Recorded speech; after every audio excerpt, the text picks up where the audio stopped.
Good afternoon, everyone. I know we're still waiting for some people, but I've been given the thumbs up to get us started. So if you have a chance to find a seat, and I am a teacher, so please do not sit in the back. Come to the front because people in the front tend to get A's. I always sit in the front not because I wanted to get A's, but because I'm short and I know someone taller than me is going to sit in front of me so I can see. So, well, good afternoon again. I am so delighted to be here to welcome all of you to the School of Continuing Education at UWM and also to this amazing event, Black Businesses Through the Years, a Roadmap for Success. As we gather here during Black History Month, we celebrate not only the remarkable contributions of Black entrepreneurs in our community, but also the rich tapestry of history that has shaped their journeys. I'm so delighted to be here. My name is Chia Vang. I am the Vice Chancellor for Community Empowerment and Institutional Inclusivity at UW-Milwaukee. Also, a professor of history. So I'm really happy to be here. I oversee the division at UWM that is charged with really fostering inclusion for all campus members, and then also fostering a variety of activities and resources to help students and employees reach their full potential. So at UWM, we recognize that our strength lies in our community. We are deeply committed to fostering partnerships that uplift and empower our community and its businesses. And we are excited to bring this event to you today. But before we begin, I'd like to express my sincerest gratitude to a few individuals and organizations who made today possible. First, please join me in thanking Nancy Nelson, a colleague who is the Deputy Provost for the School of Continuing Education, and the entire School of Continuing Education staff. Nancy and team, where are you? Would you stand so that we can thank you? Thank you so much. And we also wish to recognize the Tommy G. Thompson Center for Public Leadership and its staff, Alex, Ruth, and Lily, who their support has meant that I've been involved in a number of projects that they support. Now I feel like I want to be a friend because they're so amazing. They do great work to support us. So thank you for the generous grant, which has been instrumental in bringing this event to fruition. If you don't already know, the Tommy Thompson Center for Public Leadership was established to follow in the footsteps of Governor Tommy Thompson, who proudly worked with colleagues on both sides of the aisle to achieve the public good. The Thompson Center seeks to carry on Governor Thompson's legacy by informing and inspiring current and future public leaders, fostering leadership skills, and promoting effective public leadership. They work to further these goals by offering public events, funding research and scholarship, honoring exemplary public leaders with a Distinguished Public Leadership Award, and really conducting other activities throughout the UW campuses. So really amazing work. All of their events are free to the public, free and open to the public. If you don't already know, please feel free to visit their website for more information. And Ruth just told me that the grant applications are going to be open soon for new opportunities to receive support. So, but now it is my pleasure to welcome Mr. Ray Allen, President of Specialized Business Services, a retail and marketing consulting firm that co-owns retail stores at the Dane County Airport in partnership with Paradis LaGuardia, Inc. Ray Allen has a diverse background, and I'm so amazed. As a government administrator, entrepreneur, journalist, and a social change advocate. He has held appointed and cabinet level positions under 4 Wisconsin governors, including Secretary of the Department of Workforce Development, the state's Labor Department, and Department of Financial Institutions, where he was the first African American to oversee the Wisconsin's financial industry. Previously, Ray served as president and CEO of Wisconsin's only African American owned financial institution, Columbia Savings and Loan Association in Milwaukee. He currently serves on the board of directors of Incredible Bank and National Bank based in Wausau, Wisconsin. Ray remains active in philanthropic and community-focused initiatives in Wisconsin and in Mississippi, warmer weather than today. Ray earned his undergraduate degree in journalism from UW-Madison, MS in management degree from Cardinal Stritch. He is the recipient of numerous awards, including Outstanding Alumni of Color Award and a Distinguished Service Award from UW-Madison. He is also a member of the Madison Black Chamber Hall of Fame and has served as chair of the Madison Technical College Board and served 9 years on the Madison Metropolitan School Board. He is, however, a native of Milwaukee. Ray and his wife Linda share time between Tupelo, Mississippi, and Madison, Wisconsin. So thank you for being here with us today.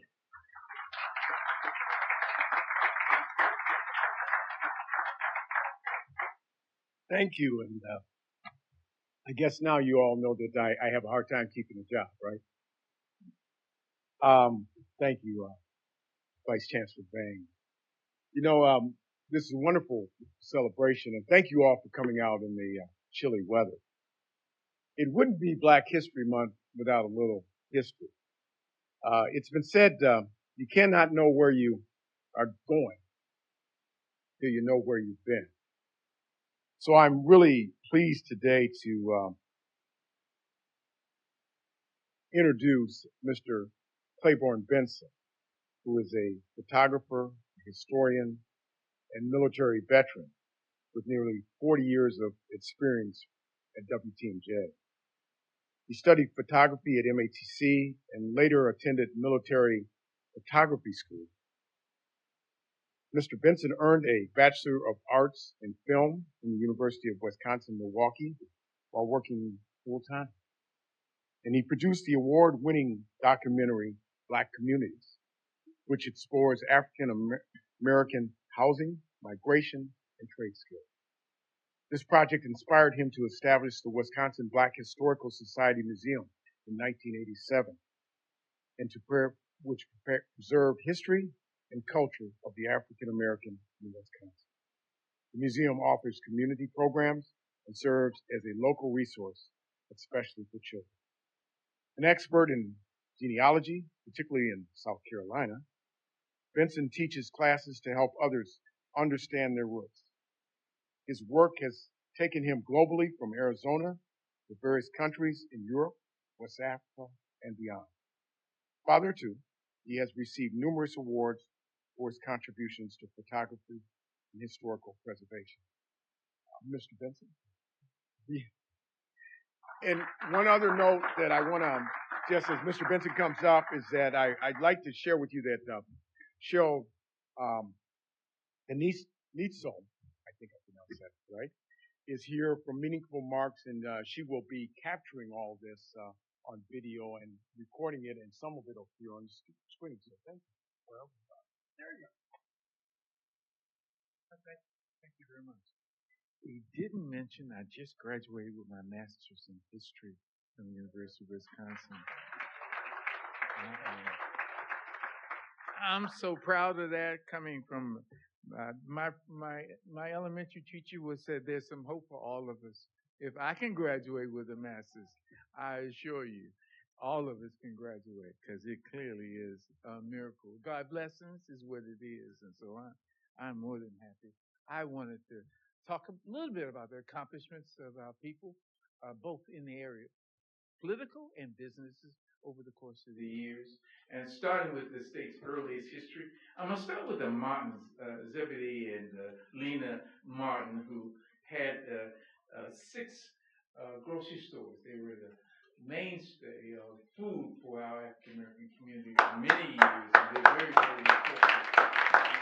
So they had a line of vegetables in which they sold like Jewel, and they had as many as 30 employees, and they were very, very important to this community for the tenure in which they served many years, more than 30 years, and so that they were very essential to this community in terms of providing food and nourishment, and he was a tremendous businessman on the way. And so Do I move this from next to?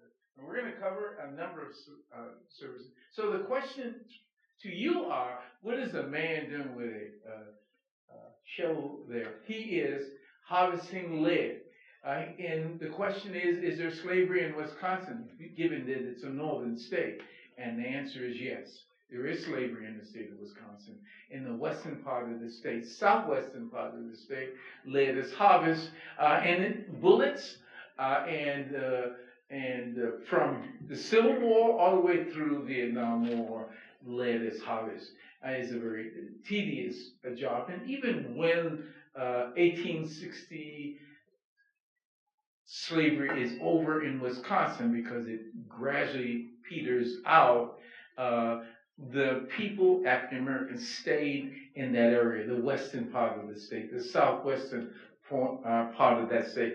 In the northern part, there's slavery as well, a different kind of industry, lumber industry. And so that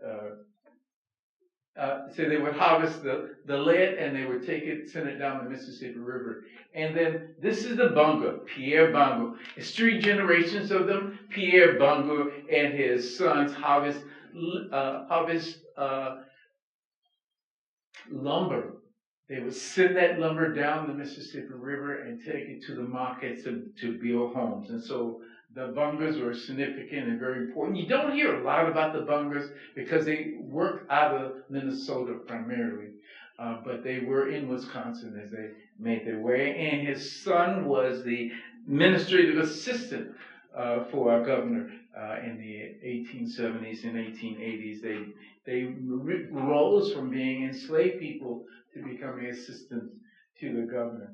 This is Joshua Glover. Now, most of you have heard about Joshua Glover, I'm certain.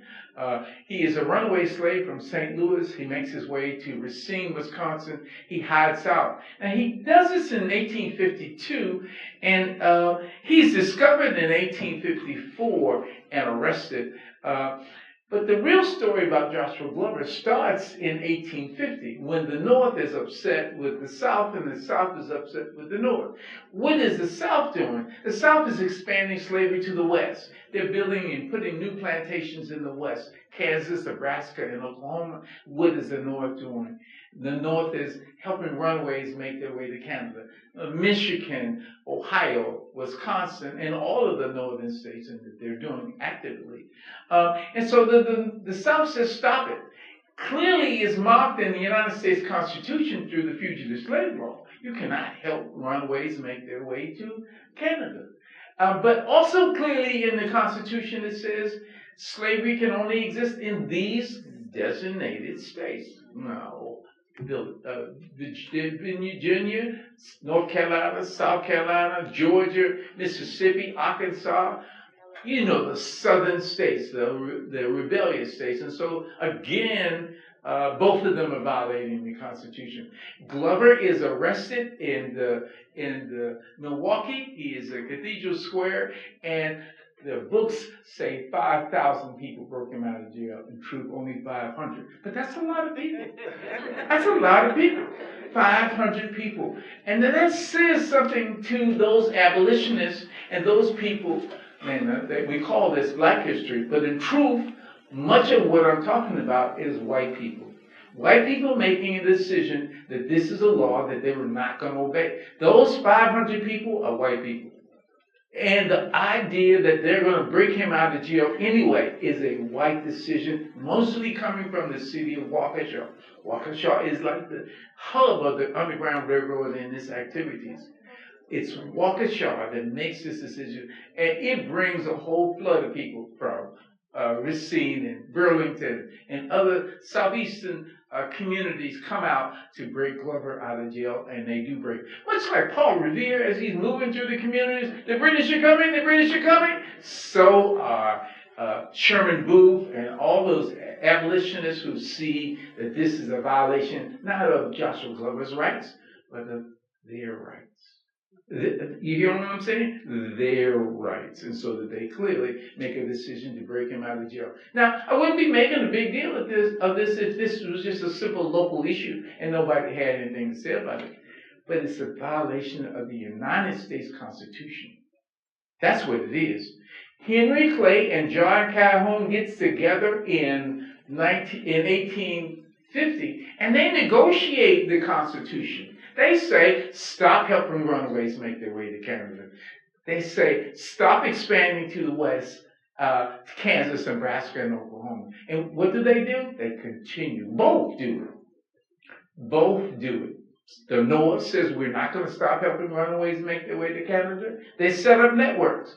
Waukesha is the regional capital for it. So just come down the river of Fox River and look off to the east. Look at all those church steeples along the side of the river. That is where they head out at.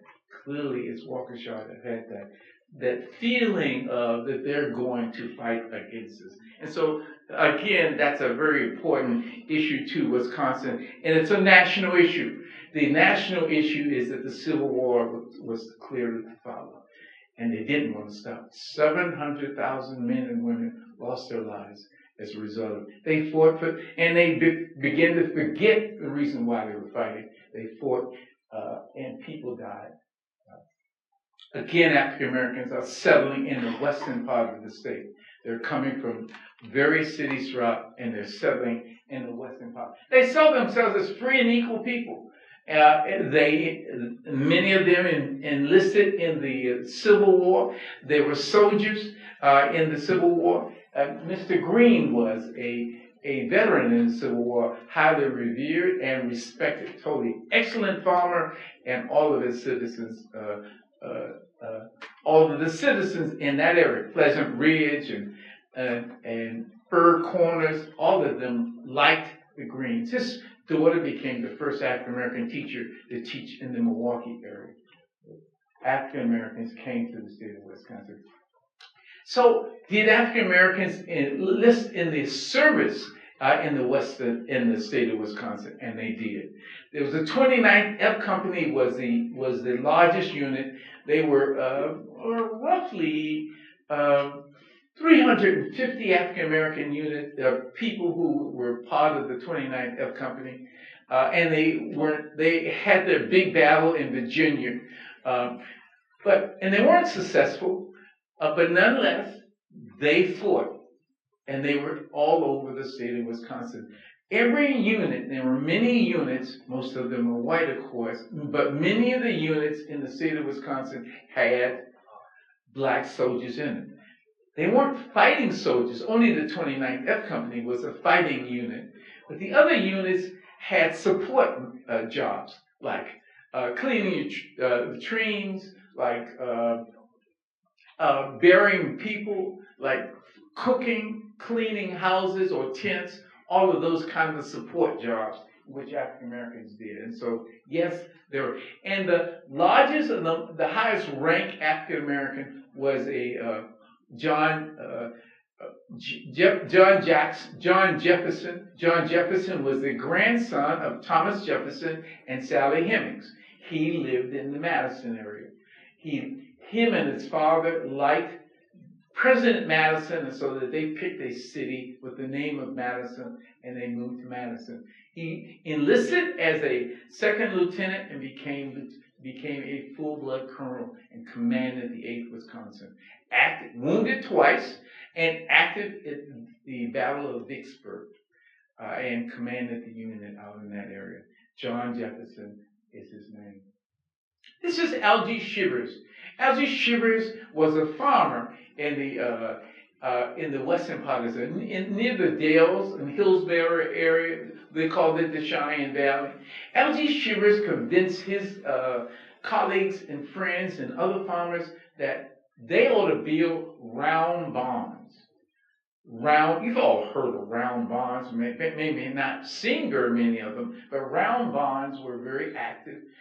They built 19 round barns, and all of these are white citizens, and he convinced them all to build round barns. He felt that, now he didn't invent them, but he was innovative. He was a well-read person. He had electricity. He had running water in the 1920s. Even when there was a time in which electricity and running water was not suited for normal farmers, he had them. And he could fix almost any farm piece of equipment, and he encouraged and taught his other colleagues and friends to build and to fix farm equipment. Algie Shivers was his name. Again, he lived in the Cheyenne Valley. That's in the Dalles area, in the western part of the state. This is William T. Greene. William T. Greene passed the first civil rights bill. And that bill, 1895, said that African Americans had a right to go into any grocery store, any drugstore, any public facility. African Americans had to. Now, his law didn't have any teeth to it. People could not be fined or put in jail if they denied that, but the law clearly said, it's called the Public Accommodation Law. And William T. Greene, actually, he was a lawyer. One of the first lawyers in the state of Wisconsin, African-American lawyers in the state of Wisconsin. This is Miss Parsons, Lucy Parsons. And Lucy married a Confederate soldier in Alabama. She moved to Chicago, and her husband was very active in the Haymarket riot down in Chicago, where there was 6 people shot and killed as part of that. Their struggle was a labor struggle. She was a labor activist, and she brought that concept here to Milwaukee, Wisconsin, lived in Waukesha for a period of time. Lucy, when her husband died, kept the fight for the 40-hour work week. That was their struggle. Now, all of us enjoy 40-hour work weeks, don't we? We do enjoy it, so we can spend time with our families. Those men and women, out the course of their lives in Wisconsin during that period of time, did not enjoy the 40-hour work week, and so thus the fight to get 40-hour work week was an ongoing fight. Starting from the 1885s all the way through 1920s, the 40-hour work week was a major issue before the industry, and thus Lucy gets it. Now, she is an African American, but she wouldn't allow people to identify who she was. Meaning, you could obviously see that she was a person of color, but she would not let you put her in a context. She said, I am who I am. And she continued that fight. There was a riot in Milwaukee, Illinois Steel Company, down by the lakefront, just going into the area of Bayview, you know, that road going up into Bayview area, some of you may know. Just on the opposite side, there's a big sign there that says, this is the Bayview riot, just down in that valley where the Navy Coast Guard station is down there. That's where Illinois Steel Company and the businesses were. 6 people lost their lives there as well. So there's a major riot. That's a big issue of people having the right to vote. Not the right to vote, but that's a big issue of people having 40-hour work week, and she's the hero of that on a national perspective. Very good. This is John Slaughter. John Slaughter is from Virginia. Now, he is the businessman. John Slaughter and his partner owned in what they call the Little Africa area. That is Wells Street. Now, it doesn't look like that today. And in the time in which we're talking about, 1920s, 1930s, it was swamp land. It was land that nobody else wanted, and they built it up, and they put their businesses. It was taverns and saloons, hotels, restaurants, all of that. This is Wells Street, from 2nd Street or 3rd Street to the west, all the way up to 6th Street. That was a nightclub area. That's where you could get you a prostitute, you could gamble, you could get all the drink you want. Wells Street. It called it Little Africa. That was the official name for it. And John Slaughter was a businessman. He owned so much. He owned car washes. He owned hotels. He owned services like laundry services. And he would invest in various businesses and encourage people to start these various businesses, as well as he had his own businesses. He was said to be the richest man. I can't count his money, but he was said to be the richest man in Wisconsin during that period of time. He could not read or write. He made a decision to go to Chicago and to buy a whole maybe 20 buildings in downtown Chicago in the Loop. And he signed the contract and owned all of these buildings. And the previous owner of those buildings said, now you've owned these buildings for a period of time. We'd like to have our land back. He lost all of his investment in those homes in which he purchased in downtown Chicago. He had planned to move to Chicago, obviously, and continue his business there, and he lost all of it. So John Slaughter is his name. This is Marcus Garvey. I'm sure that many of you recognize. I got 10 minutes. Okay, I got to hurry up. Man, isn't that something? Can you compress history in this short period of time? Forgive me, please. Marcus Garvey comes to Milwaukee in 1921. He is supporting the Black Cross nurses. Black Cross nurses are important. Black Cross nurses comes at a time where tuberculosis, much like COVID that we experienced in the last 5 years, tuberculosis was a major disease. Now, the Urban League had clinics and would bring people in. I got to cut this short. I apologize. The Black Cross nurses said, we're going to treat the people, because the white nurses and doctors said, no, we don't want to do that because we may catch this disease going into people's houses. They're dirty and they're clean, and when the kids don't know how to act, the Black Cross nurses says, we'll do it, and we'll clean the houses, and we'll treat them for whatever diseases they may have, even have their children. And so that they were very, very important. Marcus Garvey came here to support them in their effort. This is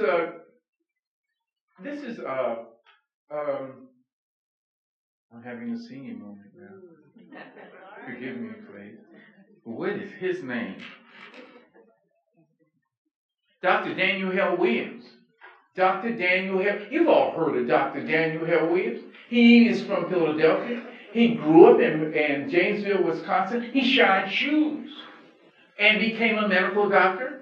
Difficult to get along with. Nonetheless, a man came in with a knife in his heart, 1930s, and Dr. Daniel Hale Williams cut his skin open, pulled the membrane back, potted the ribs, pulled the knife out, and stitched the heart back up. The first to do so. The first to work on hearts in a time in which that really was not convenient.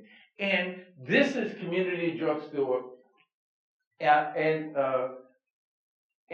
this is the first drugstore. Now, most of us think that Dr. Carter was the first druggist. Dr. Carter was not the first druggist.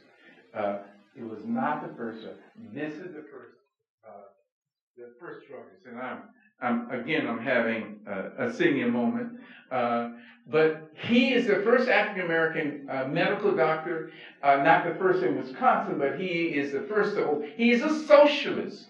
And so he bartered for medicine and services. And so that he would sell you cough medicine and aspirins and whatever you needed to heal you. But much like Dr. Carter, who was very social, who would help almost anybody who comes in, he was the same way. And this is the first druggist in the state of Wisconsin. He is Dr. Gilmore. Dr. Gill, he is the first pharmacist, licensed pharmacist in the state of Wisconsin, and becomes very significant. Now, I'm telling you this because you see all of these people, they're all they're leading community people. They're the most important people in Milwaukee during that period of time, and they're coming out to support him. Surrounded by him is hotels, restaurants. You can read all about them in Black Milwaukee, and they are clearly the backbone of the community. Now, we would think this is on Walnut Street, but it's not. It's on Galena. It's on Galena, between 5th and 6th on Galena. That is where. Can you envision where that is on Galena, where businesses and stuff are now, and it's growing? That property is going through the roof. Mr. Kenner. Mr. Kenner is in the Haymarket Square. Mr. Kenner, we think of barbecue. That's Mr. Kenner. Mr. Kenner had one of the first barbecue places in the country, Mr. and Mrs. Kenner. Mr. Kenner was the first African American historian, much like myself and the community. Mr. Kenner saw himself. He would do interviews on Channel 12. Mr. Kenner is a businessman. He had a sausage house and was very successful. Mr. Kenner, and that's one of the skins off of his. Mr. Kenner is the driver. He sponsors the baseball team, the Negro League baseball team here in Milwaukee.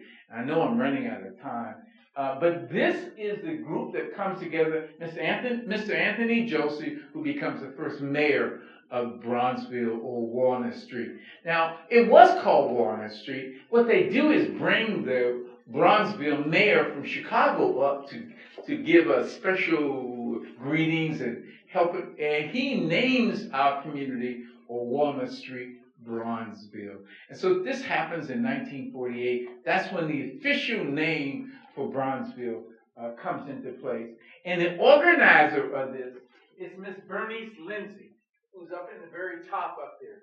She hides because she doesn't want to be seen. But it's Miss Bernice Lindsay that organizes and pulls all this together. Lindsay Heights is named in her honor. You've all heard of Lindsay Heights and such. Miss Bernice Lindsay is a very significant and important person. This is the Businessmen Association. Now, there's said to be as many as 350 African American businesses during that time off of 3rd Street and Walnut Street, both north and south. Walnut Street itself, 7th Street, 5th Street, north and south of Walnut Street. It wasn't just on Walnut Street.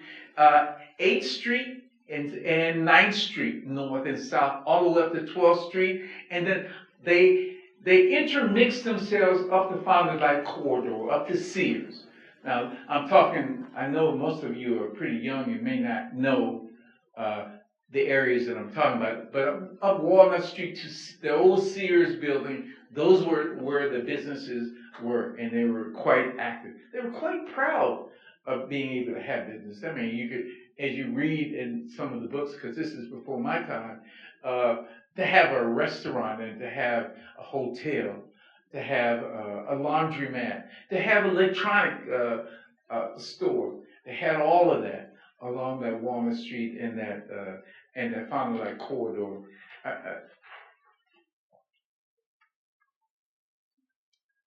This is the community, and you can see how impoverished it looked.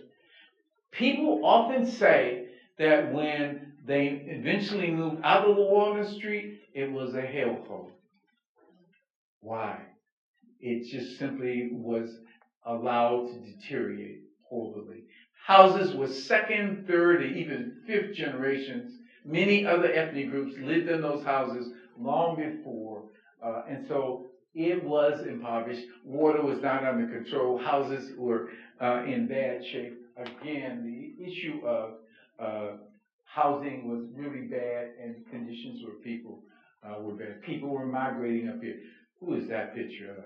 My favorite, Miss Bernice Lindsay, very, very special. Miss Bernice Lindsay built several housing projects. 47th and Stock, just north there. You can't see it today, but after World War II, returning home veterans, she got a plot of land, and she encouraged black businessmen, black returning veterans to build their own homes. 47th and Stock. That's 1 block north of Hampton. She, on 4th Street or Val Phillips Street, 4th and Reservoir, there's a housing project to the east of that. Miss Lindsay, when the city's reluctant to build public housing because they're concerned about black people coming to Milwaukee, Miss Lindsay said, I'm going to get a contractor and we're going to build public housing. Clearly it was not enough, but she wanted to show them all. She wanted to say, hey, if you don't build it, we're going to build it. And she did. Miss Lindsay did so much. She takes a delegation of people to the Congo, not as tourists, but to meet the president of Congo. And after that, she visits London for Pan-African Congress, and when she gets back to Milwaukee, she is invited to the White House to meet President Kennedy to talk about black women issues, because she's the vice president of Black Women National. Ms. Lindsay. This is the housing project that she helped build. This is C.L. Johnson. Now, C.L. Johnson owned a Ideal Tailor Shop and owned the when we talk about Walnut Street or Bronzeville in a favored way, this is the paradise for our community. It's because of Miss Bernice Lindsay and because of C.L. Johnson. They own the YWCA and they own the YMCA, and they provided activities for groups. So when people think about this being our paradise, it's because they had gyms, they had basketball, they had swimming contests, they had outings, they had baseball, they had all sorts of activities in which people had an opportunity. Young people, returning veterans, this is Mrs. C.L. Johnson's business. C.L. Johnson's important now because he's tied into the national Booker T. Washington plan. They had, the Booker T. Washington plan had their own radio program, had the YWCA and the YMCA, they had newspapers, and they maintained the issues related to black people in Milwaukee, Beloit, and in Madison. Booker T. Washington plan. And C.L. Johnson was, because he graduated from Tuskegee University and Tuskegee Plain. I should ask questions if there are any questions at all, because I know time is up, she said. Can I ask a couple questions? Can I get a couple questions? Any questions at all? I know y'all don't have no questions, but I gotta ask it anyway. Anybody? Yes, please. Yeah, Dr. Gilmore, was he the first black person in the state? Yes, he is the first in this, and I got his license. He is the first in the state. His son's wife was just her writing got submitted to the Congress of. Yes. Yes. I'm sorry, Library of Congress. That's right. Yes. Dr. Yes. She was terrific, and he was too. He was quite an interesting. He worked for the city of Milwaukee as a health worker. Anybody else? Yes, please. Are there any markers in Waukesha of the movement that you spoke of? Cemeteries, and the Waukesha Freedmen, which is the name of the newspaper in Waukesha. That was their philosophy. Freedmen. That didn't mean that the white people liked us, but it's their philosophy. They were. Yes. I don't know if that makes any sense to you, but clearly that, and when you talk about a marker that is going out of business, that was their marker. And there is an African American community, at least where they lived at, on the south side of Waukesha, and there's a cemetery in Waukesha where many of the descendants lived at and died. And then finally, I'm sorry to keep talking, but there are descendants that still does exist in Wisconsin. I'm going to give you one that you probably do know. Joanne Williams. Her family was part of the Valentines. Her father came up after the Civil War and melted within the community. And Joanne Williams' mother came out of the Waukesha area, and you obviously know Joanne Williams.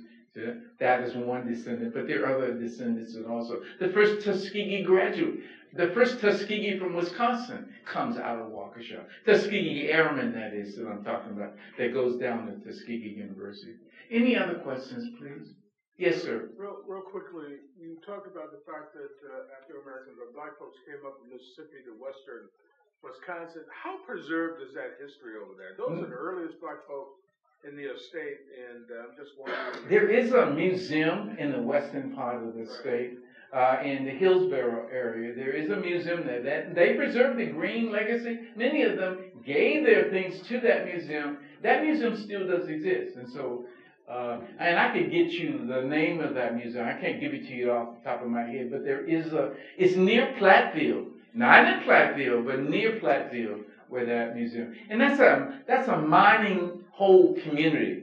And there's a recent book put out to talk about slavery in Wisconsin, and many of the Mineral Point is another places where African Americans actually lived in those areas. They were scattered. They didn't cluster together, but they did exist in the western part of the state. Any know, other? interesting story about the lead miners in the western part of the state. That's where the badger comes from in the state of Wisconsin. They were considered badgers. They were tough. They were Eastern European and Yes. folk Yes. For the most part. So Yeah.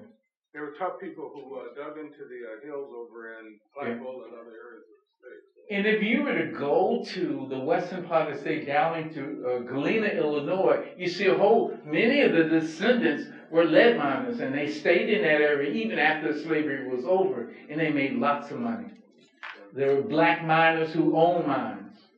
Ma'am, did you have a question, please? I just want to say that I'm happy to hear that those entrepreneurs in those days, and now we have new entrepreneurs in this day of age that continue to build those communities. Yes, we do. Thank you. In the back. Sir, did you speak to the growth of the size of the community before World War II and after? I'm not sure I understand your question. So the impact of the population of people of color as compared to the number of entrepreneurs before World War II and then after, was there an impact? So the 1950s is that growth period. African Americans are migrating up here, and they're getting educated, and they're creating these businesses of all sorts. Yes, many of them take jobs in factories, tanneries, steel mills, but they also want to, like the Martins, they also want to start corner stores, and you can see that with these corner stores all over our neighborhoods. They bring their families in, and their families would run the corner stores while they work their shifts, and then they would come home. That's one of the starting modes of African Americans creating a business. And I certainly talked about them in that Warner Street, that little Africa piece of it, but it began to spread when people began to work factories and open corner stores and open other kinds of stores, hardware stores and such. They don't all survive very long. I can feel them shushing me, setting me down. I apologize for talking too long. Would y'all accept my apology, please? Great Thank you. job.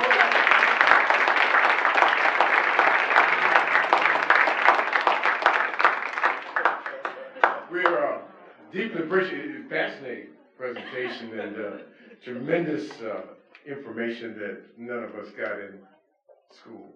That's right.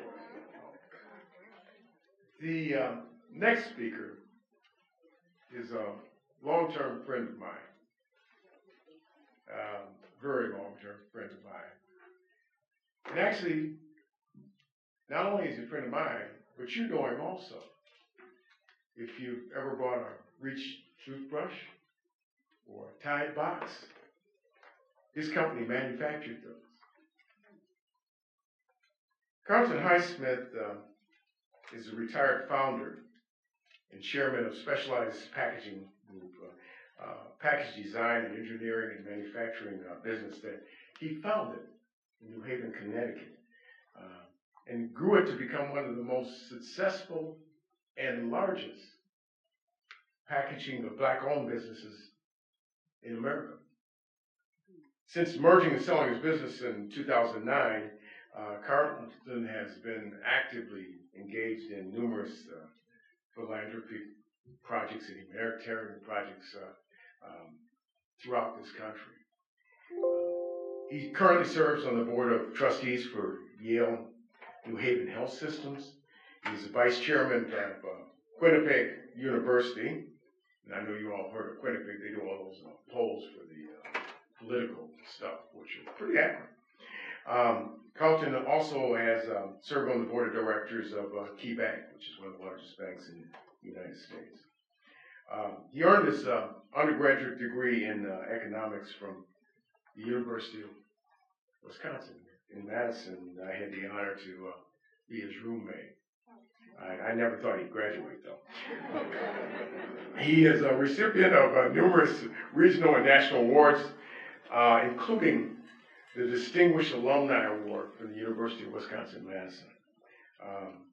And Carlton has also received an Emmy Award nomination as the executive producer for the documentary film Marcus McCraven, No Barriers Too High. The film is set in the 1940s and the 1950s and tells the true story of Marcus McCraven, a Black electrical engineering graduate of Howard University, and his enormous contribution to the success of America's nuclear energy program. It's a fascinating, fascinating documentary. Would you please welcome Mr. Carlton Highsmith?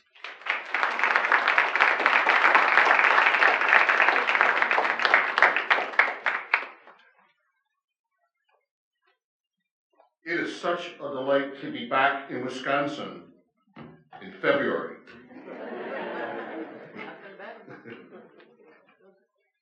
Thank you, Ray. It was 55 years ago. The professor walked to the front of the class and held up a dime. Changed my life. The professor was Dr. Matt Holden.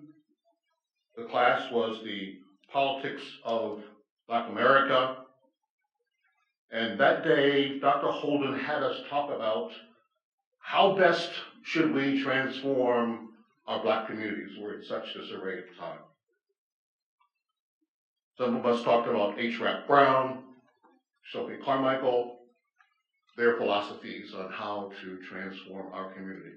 Others talked about Martin Luther King Jr., particularly the work that Martin Luther King Jr. was doing at the end of 1967, those Poor People's campaigns. What are the most effective strategies was the question of the day. Dr. Holden let us have our lively debate, walked to the front of the class, reached to his pocket, pulled out a dime and held it up. And he said, unless we can deal with this problem, none of those philosophies are going to work. Black America holds 10 cents of wealth for every dollar held by white America. 10 cents. He went on to say that this enormous wealth disparity was caused by our lack of ownership. He talked about entrepreneurship. He mentioned people like Sam Curtis Johnson, who founded a parquet flooring company in Racine, Wisconsin, and needed a wax to keep those floors clean. He talked about Bill Harley and Art Davison, who opened a small bike repair shop in Milwaukee and built a prototype for a new bike that emphasized speed and durability. He talked about John Deere, someone who had an idea for a new plow design. He mentioned Mr. Proctor and Mr. Gamble in Cincinnati, who had an idea for a new soap. He mentioned Robert Wood Johnson and his brothers in New Brunswick, New Jersey, who had this idea for a chain of drugstores. He mentioned Madam C.J. Walker, with an idea for a new black hair care product that she developed in her kitchen. But an even brighter idea Ms. Walker had was training, recruiting a national network of independent sales ladies to sell those products. Decades before Avon came out with this model. Decades. He named one entrepreneur after the other, after the other, after the other. All men and women who had an idea and took that idea and transformed it into global enterprises that employed millions of people, creating trillions and trillions of dollars of wealth, transforming those communities, fueling philanthropy that caused the founding of such elite institutions as Yale and Princeton and Harvard and Spelman, when they were the Rockefellers. Dr. Holden concluded by saying, I challenge you black students to go out and become entrepreneurs, to create the kinds of enterprises that generate that kind of wealth. And my life was changed forever. I made up my mind that day that I was going to become an entrepreneur. Not only become an entrepreneur, but to grow a business to a considerable scale. That was my goal. Let me not put it. The two things delayed my entree into entrepreneurship. One, I asked my high school sweetheart to marry me, and she said yes. And the other was high school or college loans. Enormous debt. And so I needed to, thank you very much. So I needed to make money. And so I went to work for a large global packaging company.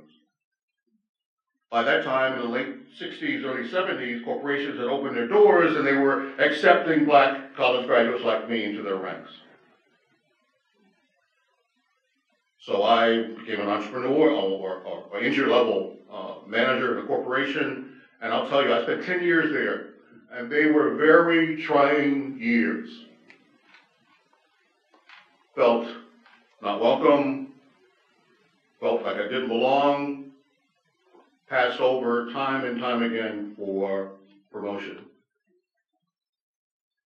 And what was worse is I thought I was feeling those sentiments all alone, when I was not, thanks to a brilliantly written and researched article by Ed Jones that was published in the May 1986 issue of the Harvard Business Review.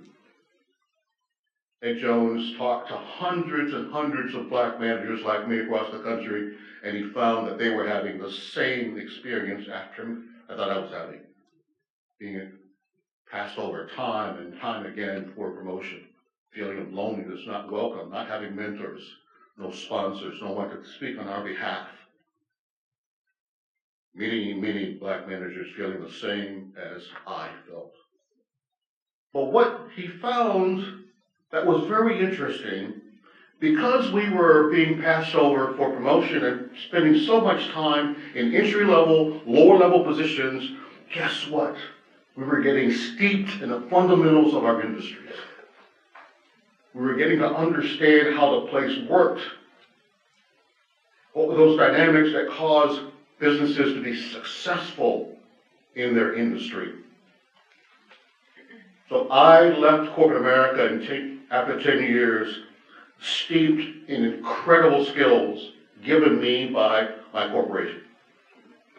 And one of the things I heard over and over again as I was a corporate executive was, your industry, Carl, is not delivering enough innovation. We're demanding more and different packaging ideas and packaging concepts, because guess what? Your package on that shelf has to be our silent salesman.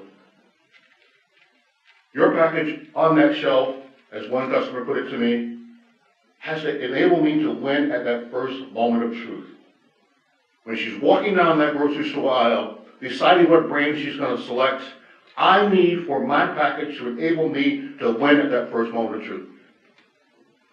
And so as I listened to customers, which was a skill I also learned as a corporate executive, not just listening to them, but responding to what they were asking.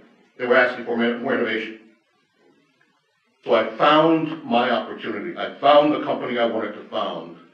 I wanted to have a company that designed most innovative packaging available in the world.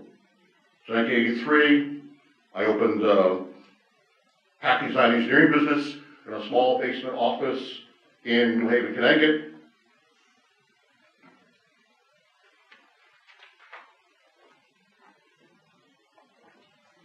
Now it is. When I sold the business in 2009, 27 years later, this is what we look like. 8 sites across North America. We employed over 600 people at manufacturing plants that were dedicated to large corporate clients like Procter & Gamble and S.C. Johnson. Our plant in London, Ontario was exclusively dedicated to S.C. Johnson. We did all of S.C. Johnson's Ziploc boxes. Our plant in Greensboro, North Carolina manufactured all of Crest for Procter & Gamble. Our plant in Kansas City manufactured all of the boxes for Clorox's Irish Spring. These are our manufacturing plants across North America.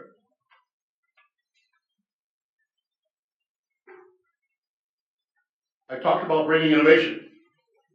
I kept this letter from 1987 because it was written by a senior executive at Johnson & Johnson. Johnson & Johnson launched a new toothbrush in the early 1980s. That was, at the time, one of the most advanced toothbrushes ever launched. It had bi-level bristles, which enabled better cleaning of your teeth, and an extended long handle for reaching your back teeth. The handle was ergonomically designed so it would help to clean the most distant recesses of your mouth. We relaunched Reach in our package in 1986 that incorporated an incredible number of features, different print technology, embossing, debossing of the handles and bristles, and Reach became the #1 toothbrush in America as a result of the relaunch of a package that we designed. This success enabled Johnson & Johnson family of companies to be opened up to us, and we became the go-to innovator for Johnson & Johnson. Several years later, they go backwards. Yeah, several years later, they launched a new brush that was the first tooth and gum brush designed by their scientists to actually promote healthy gums at the same time as cleaning your teeth. And they wanted a package that would communicate that it was a tooth and gum brush.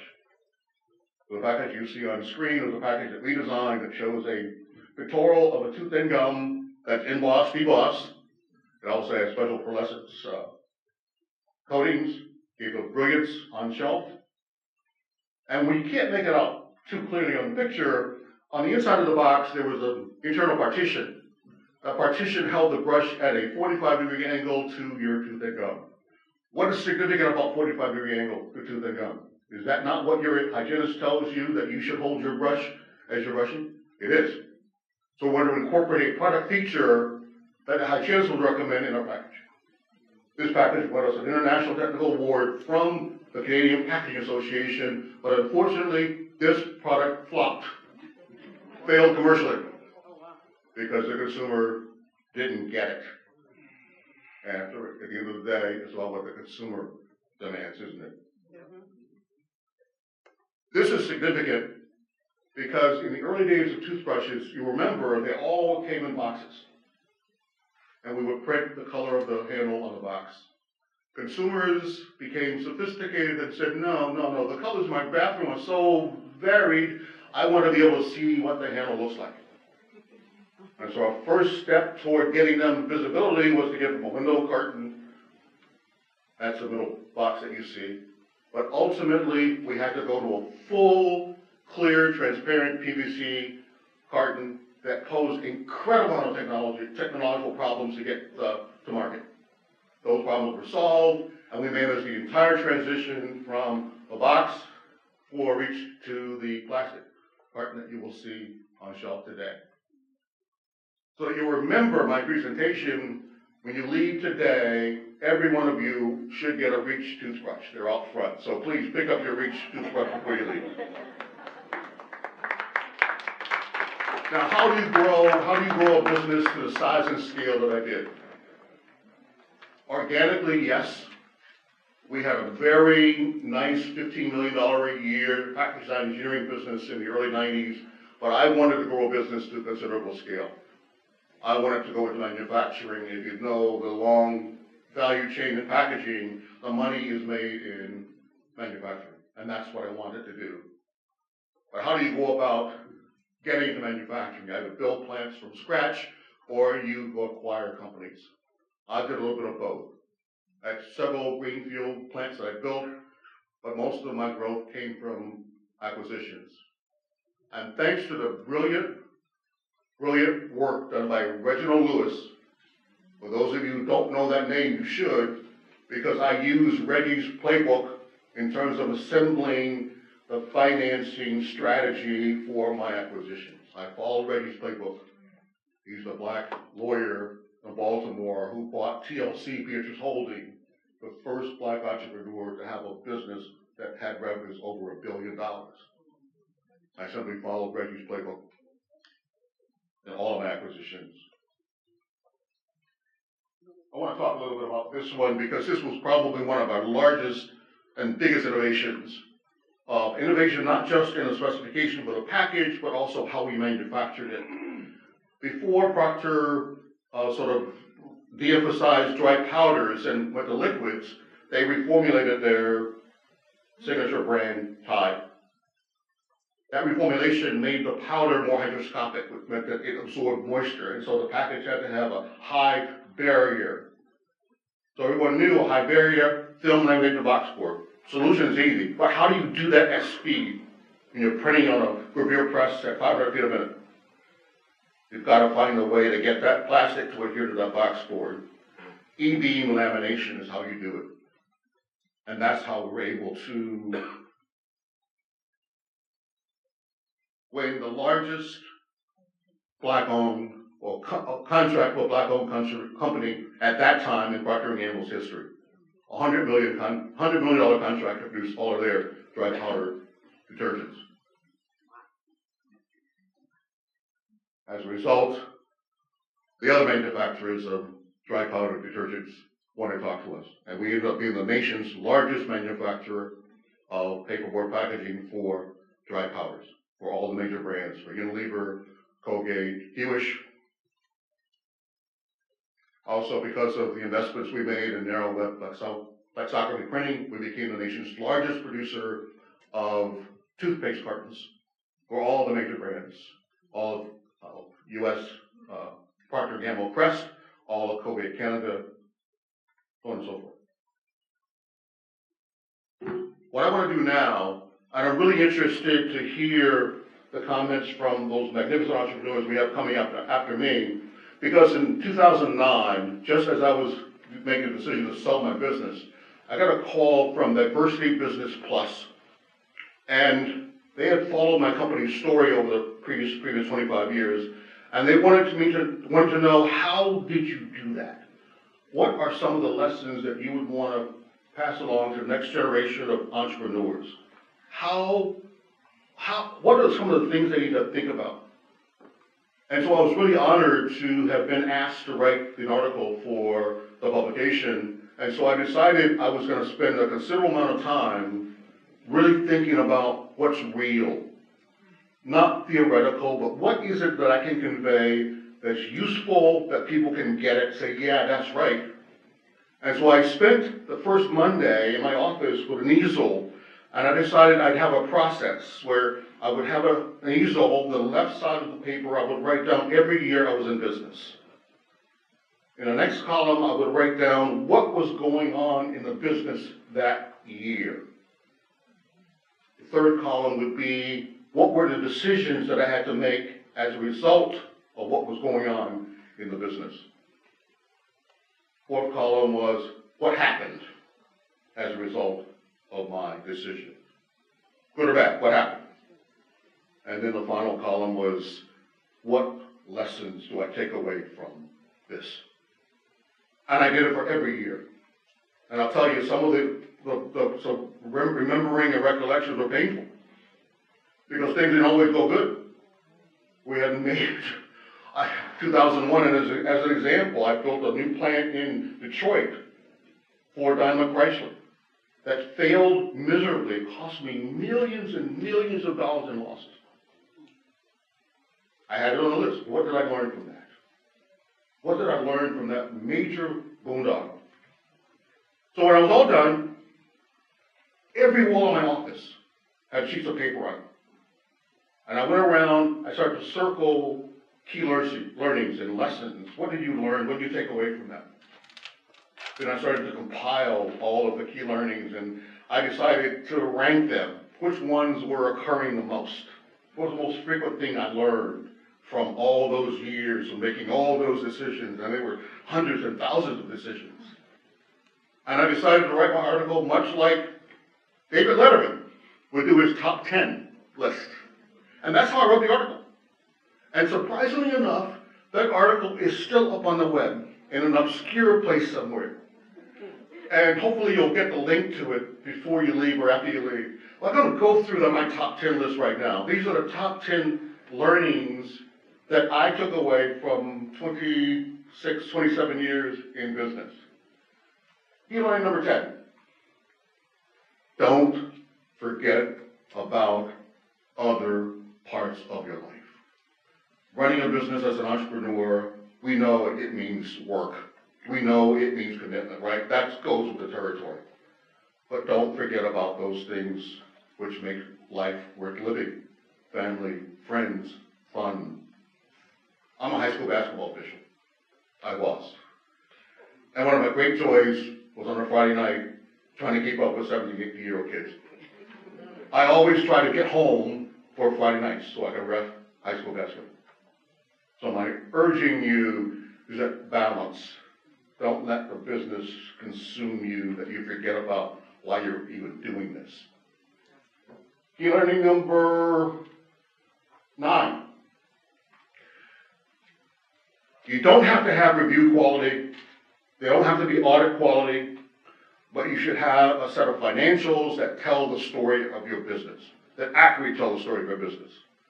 This is when I took away my corporate career was budgeting, having purity in financials, whether they're monthly or quarterly, whatever they are, you gotta have a set of financials that are reliable, accurate, and tell the story of your business, particularly as you grow and start to approach financial institutions. Absolutely a must. I've talked about innovation. But the kind of innovation that I did, we defined it to be lots of different things. I recall sitting in Cincinnati once next to the global director of innovation for Procter & Gamble, and I asked him a question. How do you find innovation? What is it? His answer startled me. He said, innovation is whatever she says it is. And what he was meaning, what he meant is, you have to talk to your customers, listen to your customers. They'll tell you whether there are gaps in what you're supplying or not. So talk to your customers, listen to them, and somehow incorporate doing things better within your business. Delight your customer. I love that word, delight. Because a delighted customer is not going to go looking at your competitors. I was so focused on this notion of delighting our corporate clients that we measured it. How do we measure it? What are my customers concerned about? My large client customers were concerned about, are you shipping the right product? Are you shipping it on time? Is it free of defects? So that's my perfect order rate, as we called it. And so we incorporated into the metrics that we paid our employees, so that your annual bonus was determined by how high our POR was. So really delight your customers. Not every day in business is the same for those of us who are in business. Some days are ho-hum, you go through the ropes, nothing really exciting. Other days are meet-the-moment days that could make or break the trajectory of your business. Be ready for those days, particularly when you know they're coming. The example I give is my first business conference in 1983. I just opened a business, was in Hartford, Connecticut. And I looked at who the company was going to be there, and there was only one that I saw as a potential customer. It was Hubline. They're not around anymore. They're part of Grand Met that became part of Diageo. But Hubline at the time was a spirits company. Smirnoff Vodka was one of their brands. At the time, they owned KFC. El Paso Taco was one of their brands. What I did before I engaged with them that day, I went out and I researched all their brands, tried to understand what it was they were trying to accomplish in positioning those brands. Sat down and did conceptual ideas on what might they do differently. And when I had my meeting with them, I blew them away. They had not expected anyone to have gone to that much trouble researching what their issues and their problems were and coming up with ideas unsolicited to try to help them in their marketplace. Didn't get any business, but I got something that proved to be more valuable. And I'll talk about that later. I got a business card to have a meeting with their director of purchasing. And I'll tell you about that meeting a bit later. But remember that. 5, this is crucially important. You've got to have some sense as to what makes you different, because you're going to have competitors, right? People got to be doing what you do. What do you do to distinguish yourself from everybody else who's doing what you do? What's your value proposition? If you ask me what our value proposition was, we targeted folks that we talked to. We knew that we could not be everything to everybody. We brought the world-class innovation. We had an operational excellence emphasis. Today we call it change management. But if you gave us a project, we're going to execute it with absolute excellence. And what was the other thing? We were always looking to get better. Continuously improving quality, price, service levels. So that was how I went to market. You have to have some strategy for how you go to market too, and what distinguishes you and separates you from all the other people who do what you do. I get booed sometimes when I talk about this one, but as an entrepreneur, particularly one who is becoming successful, you're going to start making money. Some of you make a lot of money. And now you have to make choices. What will I do with that money? Am I going to buy a bigger BMW? Am I going to buy a condo in South Beach? Am I going to a house on the vineyard? I never criticize folks for making those kinds of decisions, but don't forget about your business. If you want to grow a business to scale, it has to be invested in. The people, processes, technology, don't forget about investing back in your business. I was really disciplined about this because if I had not been, I would never have been able to pull off some of the acquisitions that we did. Wouldn't have the resources, wouldn't have the management expertise. It's about investing in your business. I'll tell you, the first 18 months I was in business, there were at least 100 times I wanted to turn up the lights. I can't do this. This is too hard. I'm not making any money. There's no prospects that I'm going to be successful at this. But I had this vision of this company that I wanted to someday run.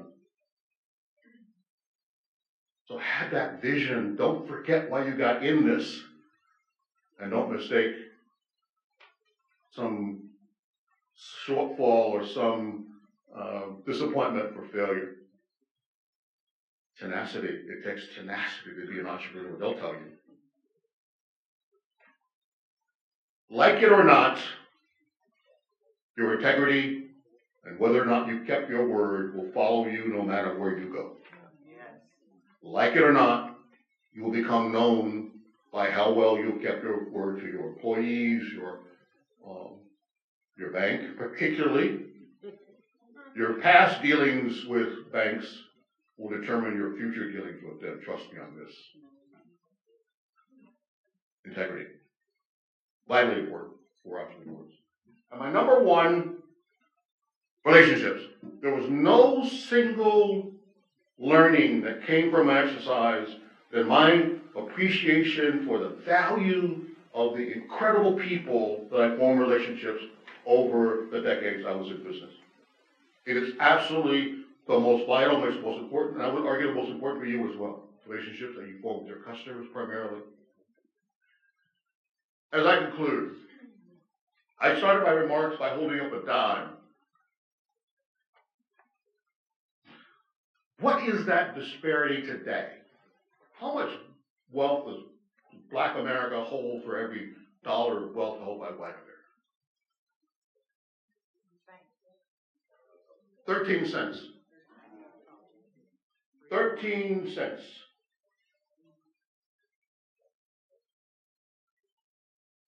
We've made very little progress over the past 55 years, closing the troubling wealth gap.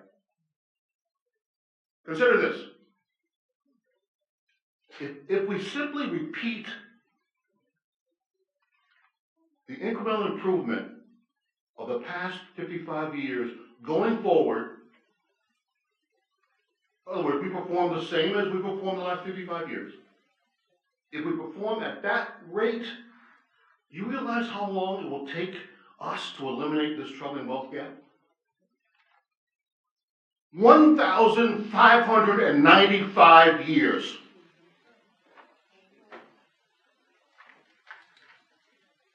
Not until the year 3520. This must not be allowed to end like some Shakespearean tragedy, where past becomes prologue. We can do better. We must do better. We need those of you in this room and those of you joining us virtually to work hard to help create the ecosystem needed for Black-owned businesses to thrive. Through your advocacy, through your investments in Black-owned business, through your patronage and support of Black-owned businesses, through your mentorship of Black-owned businesses, the Black community needs more entrepreneurs like the wonderful ones you will meet later. We need more Black business owners to build, to employ, and to invest in our communities. We need more wealth creators to help construct and sustain the kinds of institutions and organizations within our communities that will make life better for the people who live there. No, when it comes to wealth creation in this country, past must not be allowed to be prolonged.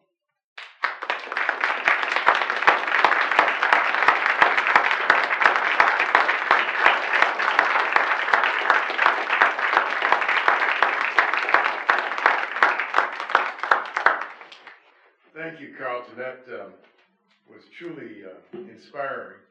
Was I asleep in that class when Madam nailed that down? Carl talked about scaling up, and I think that's really an important topic to focus, and he gave 10 points, which I hope we all can access as we go forward.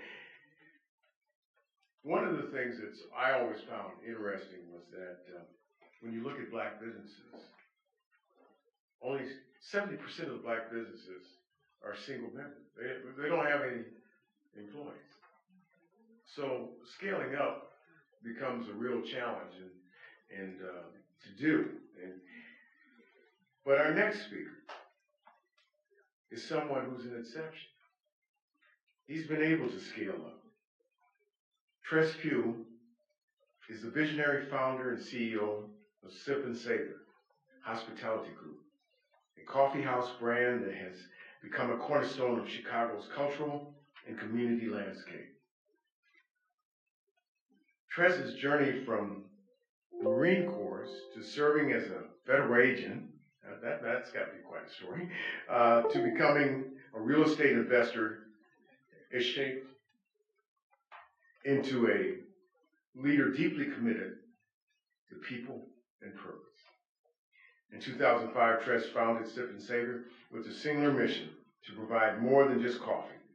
He sought to create spaces that uplift communities, celebrate culture, and foster connection. His leadership and heartfelt dedication have turned Sip and Savor into a thriving 6-location coffee house brand that embodies the spirit of Chicago.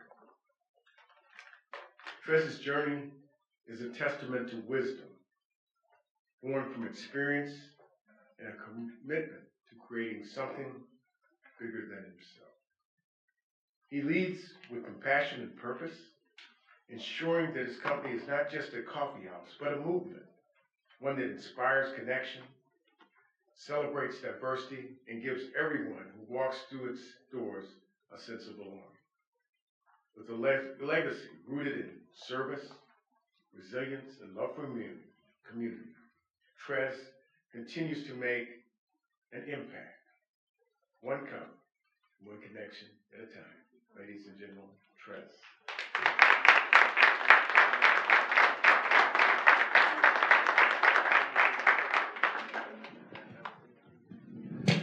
Good afternoon, everyone. I don't usually stand behind the podium, so I hope you don't mind if I kind of move around. Brother, that was powerful. Powerful. Give him a hand again, please. So, you heard a little bit about me. My name is Tress Van Pugh III. I'm the founder and CEO of Sip and Savor Hospitality Group, which is the parent company of Sip and Savor Coffee Houses. How many people here from Chicago? Anybody in Chicago? About 3 of you. Any of y'all know about Sip and Savor? Outstanding. So 20 years ago, I came up with this concept. But before we get into Sip and Save, I'm going to tell you a little bit about me. I grew up on the near north side of Chicago, neighborhood called Old Town. Went to public school, went to college for a year. That didn't work out. Joined the Marine Corps, came back, went to college, finished my degree, started working at the Postal Service. Left the Postal Service when I was recruited by a federal agency I won't name, but I worked as a federal agent, went undercover for a while. Nobody knew what I did for a living. Opened up my coffee house in 2005 while I was a federal agent. I want to explain to you some of the things that happened before I opened the coffee house that will help you understand my why. My why is very important as to why I opened this coffee shop. Back in 2005, I was investing in real estate, so I would drive around the city of Chicago and I'll pick up these real beat-up buildings and I would rehab them. And I did fairly well at that. One Friday night, December 5th, 2004, I was out doing that. Pulled up on 87th and the Dan Ryan to gas up my Tahoe. Heard a loud noise. Pop! My ankle buckled. I said, man, somebody's car just backfired and a hot piece of lead or something hit me. I spun around. Everything went into slow motion. When I spun around, it was this kid raising a pistol, coming at me, and your senses get so keen when you think you're about to leave this earth. I knew he had a revolver. Now, granted, keep in mind, I was a federal agent when this kid shot me. He didn't know. Federal agents don't wear uniforms. We always usually undercover. I had a pistol on me while I was there gassing up. Couldn't get to it. They got a thing called fight or flight. You know about that? I said, well, this kid done already showed the propensity to shoot me. He's about to shoot me again. Milliseconds. I know I can't get to my weapon. My hand is stuck on the gas nozzle. So I turned around and started spraying gas and screaming all kinds of epithets. And dancing, because I'm a dancer. And I'm trying to get small. He fires again. When you fire a weapon, fire comes out the nozzle. It hit that gas. Big fireball. Singed both us. We fall back. I get behind the tank. I pull out my Luger. I say, he got the right one today. When I come up, it's people running, screaming, hollering. I see the kid. I bear down to shoot him. Some lady runs in front of me. I get mad, push out the way. They jump in the van, they take off. I didn't know I got hit a second time in the chest. Only way I knew, this lady was screaming and pointing at my suit. And I like to dress. As you can see, I had a nice suit on that night. Hole went right through. Had on a Nino Cerruti suit. I'll never forget it. My brother had gave me his gas bills. He still have the ComEd electric bill. He still have the envelopes where the bullet went through. Bullet went right up under my left nipple, came out the other side. Reason I'm sharing this with you, and the only people that really know is my therapist and select few people. But it's going to help you with my why. You see, before I opened this coffee house, I was talking about, man, next 3 to 5 years, I'm going to do this. I'm going to do that. When you have vision, one of the biggest things you got to do, seize the moment and implement it. So while they had me in that ambulance and I was sitting up there like, damn, I didn't get a chance to shoot that kid because I was angry that this kid was younger than my son. See, I look young. I've been married 41 years. I'm 62 years old. When I'm in that ambulance, you know what I was thinking about? First thing, man, my wife and my kids, I hope I don't go into shock because there was no blood. It was just smoke coming out my chest. I'll never forget the smell. It smelled like steak. because it was burnt flesh. I'm serious. I'm sharing something with you that only my therapist and a select few people know. You know what the second thought was? Damn, I ain't gonna be able to open this coffee house. That's what I thought about. So when you got vision, seize the moment, time waits for none of you. Implement it and start doing it. All right, let's talk about my business. My why is to service the community. We opened up Sip and Save in 2005, and I opened it up at a place where you really shouldn't open up a business. It was empty lots, vacant apartment buildings, no foot traffic. I didn't know what the hell I was doing, but I knew I wanted to do something in the community because I grew up on the north side, and one thing over there, we had all the amenities. Coffee house, dog groomer, you can go get a good steak, you can go get a good bourbon or a beer at the lounge. I grew up right there where everything was happening. All the buildings I was purchasing as a real estate person, they didn't have no amenities on the south side. I was like, I know what I'm going to do. I'm going to open a coffee house. Here's the thing. When you open up a coffee house, you need to have customers. I didn't have any.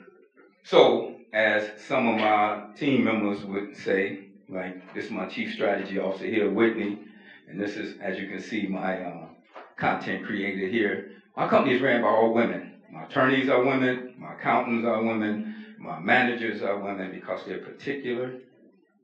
Their attention to detail is immaculate. She always tells me, you know what, you building the plane while you flying it. It's pretty much what I was doing. But here's the thing.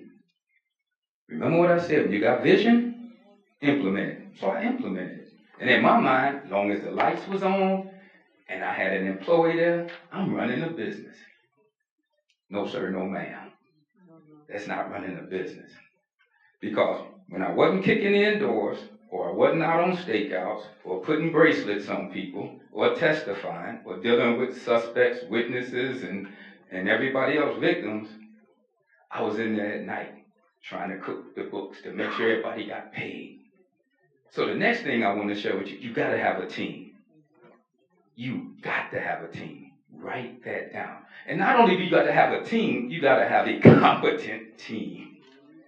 Because I started getting accountants, attorneys. I thought I was doing my thing. I don't care how many letters you have behind your name, and I'm sure you can attest to this, brother. CPA, MBA, ESPN, ABC, it don't matter. A lot of them still don't have your best interests at heart. They will rob you blind. So, again, I'm building the plane where I'm taking it. I'm out of town, undercover. My business was this. So I put a team together eventually over time that wanted to see me win. I have this Pewism. I believe nothing what I hear and half of what I see. Helped me get through the Marine Corps. Helped me stay married 41 years. Helped me deal with being an agent, dealing with informants and stuff. I believe nothing what I hear. In God we trust, all else bring data. That's the way I operate. I got another thing, they call it Pewisms, because of my last name. You deserve what you tolerate. I got it on a t-shirt. Don't try to use it because I trademark it. Just need you to know that. When I put my team together, vis-a-vis Whitney, my daughter, and a couple other people, they sat me down, because I only wanted to have one location. I was just doing something for the community where I had buildings at.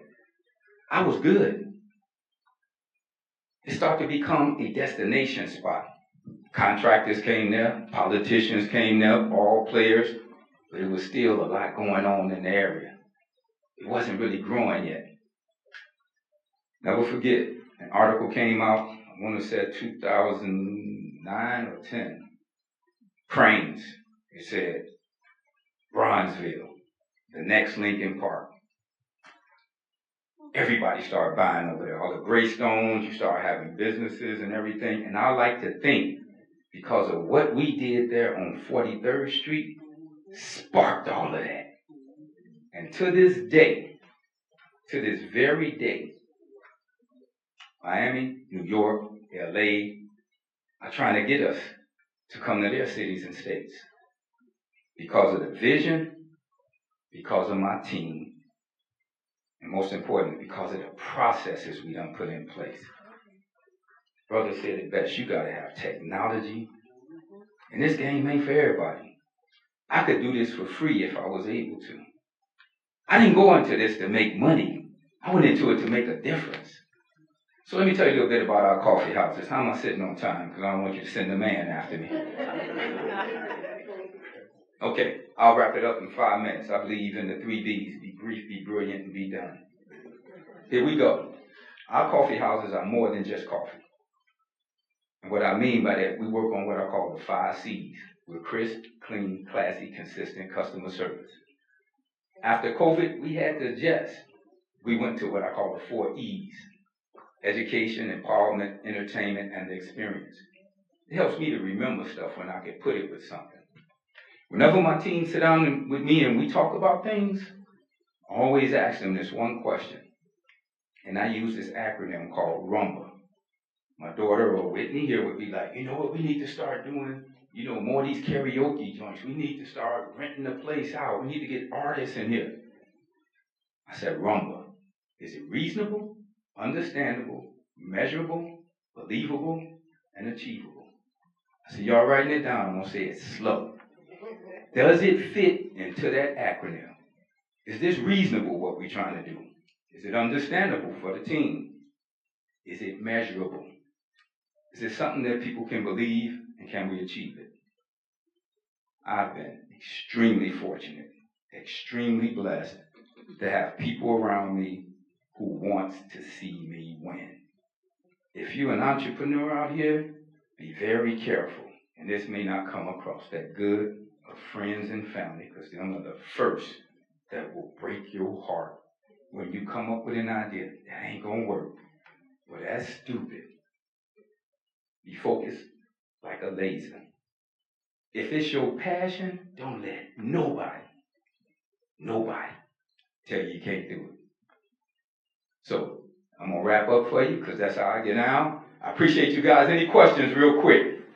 Any questions at all about Sip and Save? Right there in the back. Yeah, can you say what you say, the 3 or 4 E's again? The 4 E's? Yeah. Education, empowerment, entertainment, and the experience. Anything else real quick? Just tell me to get off if it's too much. I'm good. Just a question. So as far as building a team, how did you build this team if you weren't making any money? Well, it wasn't that we wasn't making money, and that's a good question. Here's the thing. When you're building a team, there's no secret wand to it. I prayed a lot, and then I watch people. I take a lot of pride in seeing another business that's working well, and I'll sit down for those who's willing to share with you, hey, who's your general manager? Where did you get her? How does she handle your business? Can I talk to her? Who's your operation manager? Who's your chief financial officer? Who's your accountant? You find out, and it's a process. I'm going to be honest with you because it ain't easy. So I know they probably don't answer it completely, but I can't give you an answer that you could write down and say, okay, I'm going to follow this. I don't know if that makes sense to you, brother, but it's a process. Okay, maybe one more over there. How do you take care of yourself, your mental health? I struggle with it. We being transparent, right? They tell me all the time.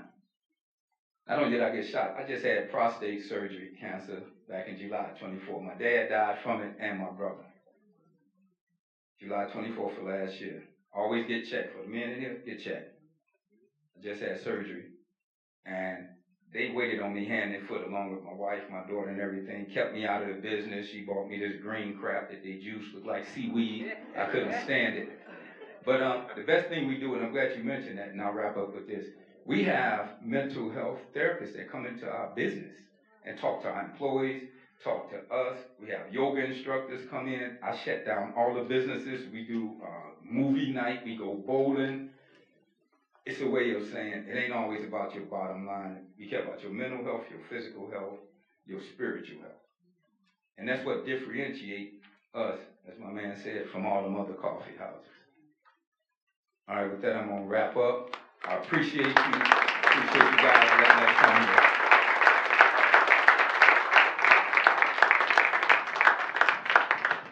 We've had two powerful presentations, but we're not in. We've got a panel that we're going to bring Trez back for that panel. But let me introduce the members of the panel while they're setting up here.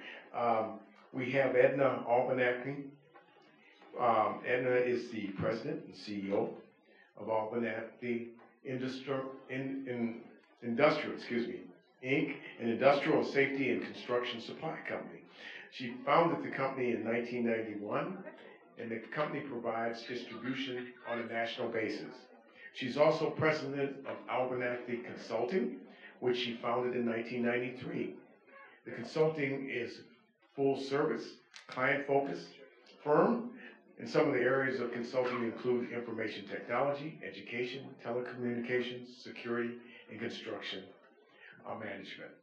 Ms. Albanacki has also received numerous awards for professional accomplishments and community service.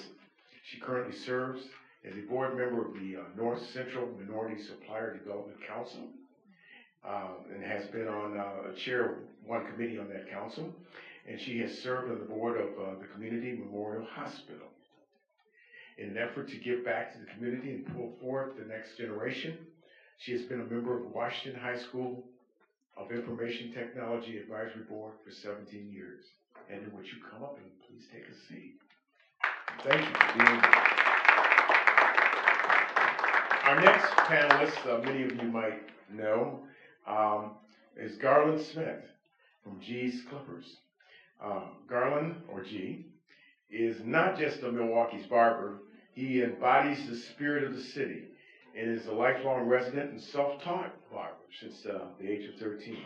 He founded G's Clippers in Bronzeville and has been a community hub for 29 years.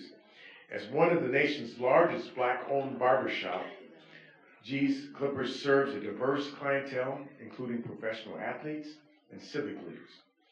Beyond haircuts, G has made impactful contributions to community health, transforming his shop into a vaccination site during the pandemic, and launching G's MKE Wellness Clinic for essential health services. G also prioritizes mental wellness by hosting Real Men, Real Talk forums, fostering open discussions for men to address life's challenges. Whether providing free back to school cuts, feeding families during Thanksgiving, or cheering on the Bucks with his sons, G is a Milwaukee's staunch advocate committed to the city's growth and unity. Mr. G. Good luck. And next we have Angela Smith, who owns Daddy's Soul Food and Grill. She's a graduate of Cardinal Stritch University. That's great. And with a bachelor's degree in business management and human services. She is an entrepreneur and a high-capacity community leader in Milwaukee. She is the co-owner of Daddy's Soul Food and Grill, a beloved restaurant known for its award-winning Southern-style cuisine and family-centered values. She's the founder of Dulaney Real Estate Investments, and Angela owns properties in the city of Milwaukee and is a consultant to developers, landlords, and property management companies. Beyond her business, Angela serves as executive pastor at Amazing Faith Ministries, where she nurtures spiritual growth and community connections. We're especially excited today's reception because Angela is catering our food. So thank you so very much. Angela, would you please join?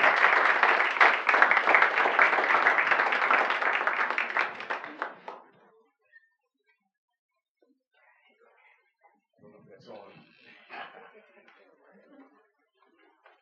I got a couple of questions. We're going to do some questions with the panel, and then we'll give the audience a chance to ask them some questions. But let me just start out with some questions for the full group. And you can do any more introduction that you'd like that I didn't cover. But would you share what unique qualities or aspects set your business apart from others? And we can start from left to right or right to left, or whoever has the mic.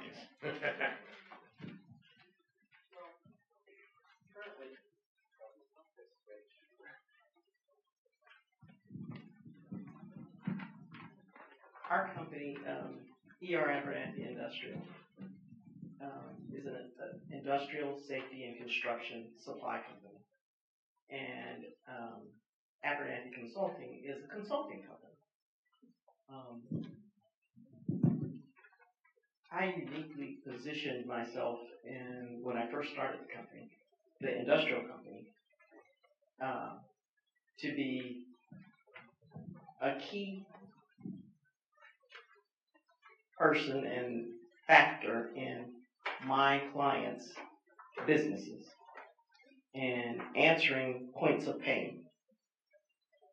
So we specialize in points of pain. And I started the consulting company as a result of these major Fortune 500 companies wanting something other than an industrial product or a safety product, but wanting intellectual property, such as a standard operating procedure. And I then, because people do business with people that they know, they trust, and they believe in, I then started the consulting company. And it just, took off in terms of but it was all about answering points of pain. If you're into a Chrysler plant and you're providing safety supplies to it, and they say, well, hey, there's this person that operates this machine, and he's done it for 17 years. If something happens to him, we don't know what to do with it. Can you help us with a standard operating procedure? Well, I said, yeah, I can do it. But I needed to have a consulting company to do that. So I created a consulting company to address points of pain. I would like to think that what stands out about G's Clippers compared to other barbershops in the city of Milwaukee, one, the size, 8,000 square foot barbershop, 30 barbers, so you can get cut in a timely manner. The fact that I have a health clinic in the barbershop, that one could come and get their blood pressure checked, blood glucose level, we do vaccinations, a lot of education on health, just the all-around community outreach that G's Clippers do. You rarely find a barbershop that truly understands what it is to take care of the community that takes care of us. With Daddies, I feel like we stand out because we're consistent and reliable. A lot of times when you're in the food business and your family or small business, you don't be as consistent as you should be. I found that a lot. We used to find it in the community. So we told ourselves, if we're going to start something, we're going to do it, and we're going to do it completely and keep it consistent to make sure that those who experience it one time, they're experiencing it the same way the next time. Also, we decided, I love what he said about putting back into your business. We decided to grow. We were like 1,700 square feet, and people were waiting in line for 45 minutes because we were too small. My family told me, don't do it, don't get bigger, let them wait. But we couldn't do that, so we decided to double the size of the store so that the community can have a nice place to eat soul food and enjoy the atmosphere, enjoy their meal without having to wait so long. Real quick, what differentiates us is our tagline is where coffee and community meet. And I'll just give you a quick example. Again, as I told you, my company is ran by mostly all women. So while I would be at work, we would get deliveries of furniture, big heavy bottles. My customers would literally get up off the couch off the table and bring all my inventory into the shop, call me, let me know that they did that. If it's snowing, they shovel, put down, I'm serious, put down salt. So we get the buy-in from the community. And I'll just end with this. We have what we call mystery shoppers that come in and check on, is the place clean? Are they upselling? Are they thanking you and all that? Well, I really don't need that because the community gonna tell me, hey, that new guy, he don't smile much. Because they want to see us win. So what differentiates us is the community buy-in. It's like their coffee house. The art on our walls is local artists. The musicians that perform on our deck, on the back patio, are local. And one thing I do personally before I even got into this, above one of my coffee houses, I rent out, or I really pay for everything, disabled vets, recovering addicts, and homeless people. And we've been doing that over 35 years. Chris, since you have the mic, a two-part question. You talked a little bit about this, but this is for the whole panel in general. What inspired you to start your business? And two, what's the biggest obstacle you faced as a business owner? And how did you overcome it? That's the me part. Okay. I missed that other class that Carl was in. With the dime. So, that's so I'm clear. So what made me start? I thought there was a need in the communities where I was rehabbing buildings. I mean, they did a study and the money stayed in the black community less than an hour. But if you go to all these other communities like Chinatown, Germantown, money stayed in the community or in that neighborhood for almost weeks or months. And so what that let me know that there was a need for something there. The other thing, what is the biggest challenge? It's a bunch of them, but for me is, and they'll probably disagree with me, my people looking at me, is trying to get competent people that come to work, come on time, and take pride in what they do. It is difficult to get people that really in the service industry. It's ridiculous. And what was the third one, brother? I'm sorry. I think you covered it. Yeah. Yep. So Yep. How do you overcome? pray a lot. No, we have a good training program, and I'm sorry, but we have a training program, and the screening is ridiculous. We got videos, we do things through visual, audio, and then hands-on. Our training is something else. It's weeks of training at every location. They go through a test, they gotta meet a certain criteria, and then we put them out there in front of our customers and let our customers decide, okay, they make the cut for what your brand is about. Again, what inspired start the business, biggest obstacles, and how did you overcome it? Well, I'm not the one that was inspired. It was my husband. Remember, I'm a co-owner. I was like, no. But he was inspired because he was asked by a developer in the city if he wanted to take his catering business into a brick and mortar.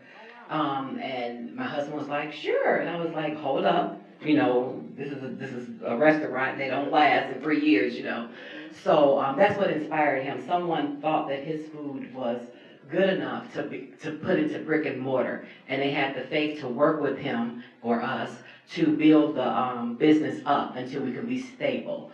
What was the second part? Your biggest obstacle. Obstacle, same, ditto. And I would love to speak with you about how you do your training, because it is so hard to find people to buy into what you're selling when you're a small entrepreneur, because, and I'm gonna be honest, y'all know everybody at home cooking. Right. They feel like they can do it better than you. Mm-hmm. So his biggest obstacle was getting people to cook the food the way he said every time, do not stray. Consistently. They would think that their grandmother's menu was better, the way that they do it was better, they'll be putting stuff in there on the side. My husband be about to hurt somebody. But it's a fight finding people that can trust your brand and want to duplicate it because you've asked them to and you're paying them to do that. I would say what inspired me was, I had been cutting hair since I was 12 years old out of my mom's house. I grew up in a household with 5 brothers and 1 sister. And somebody had to pick up the tray. It's quite a bit of money for your parents to be sending 6 boys to the barbershop every other week.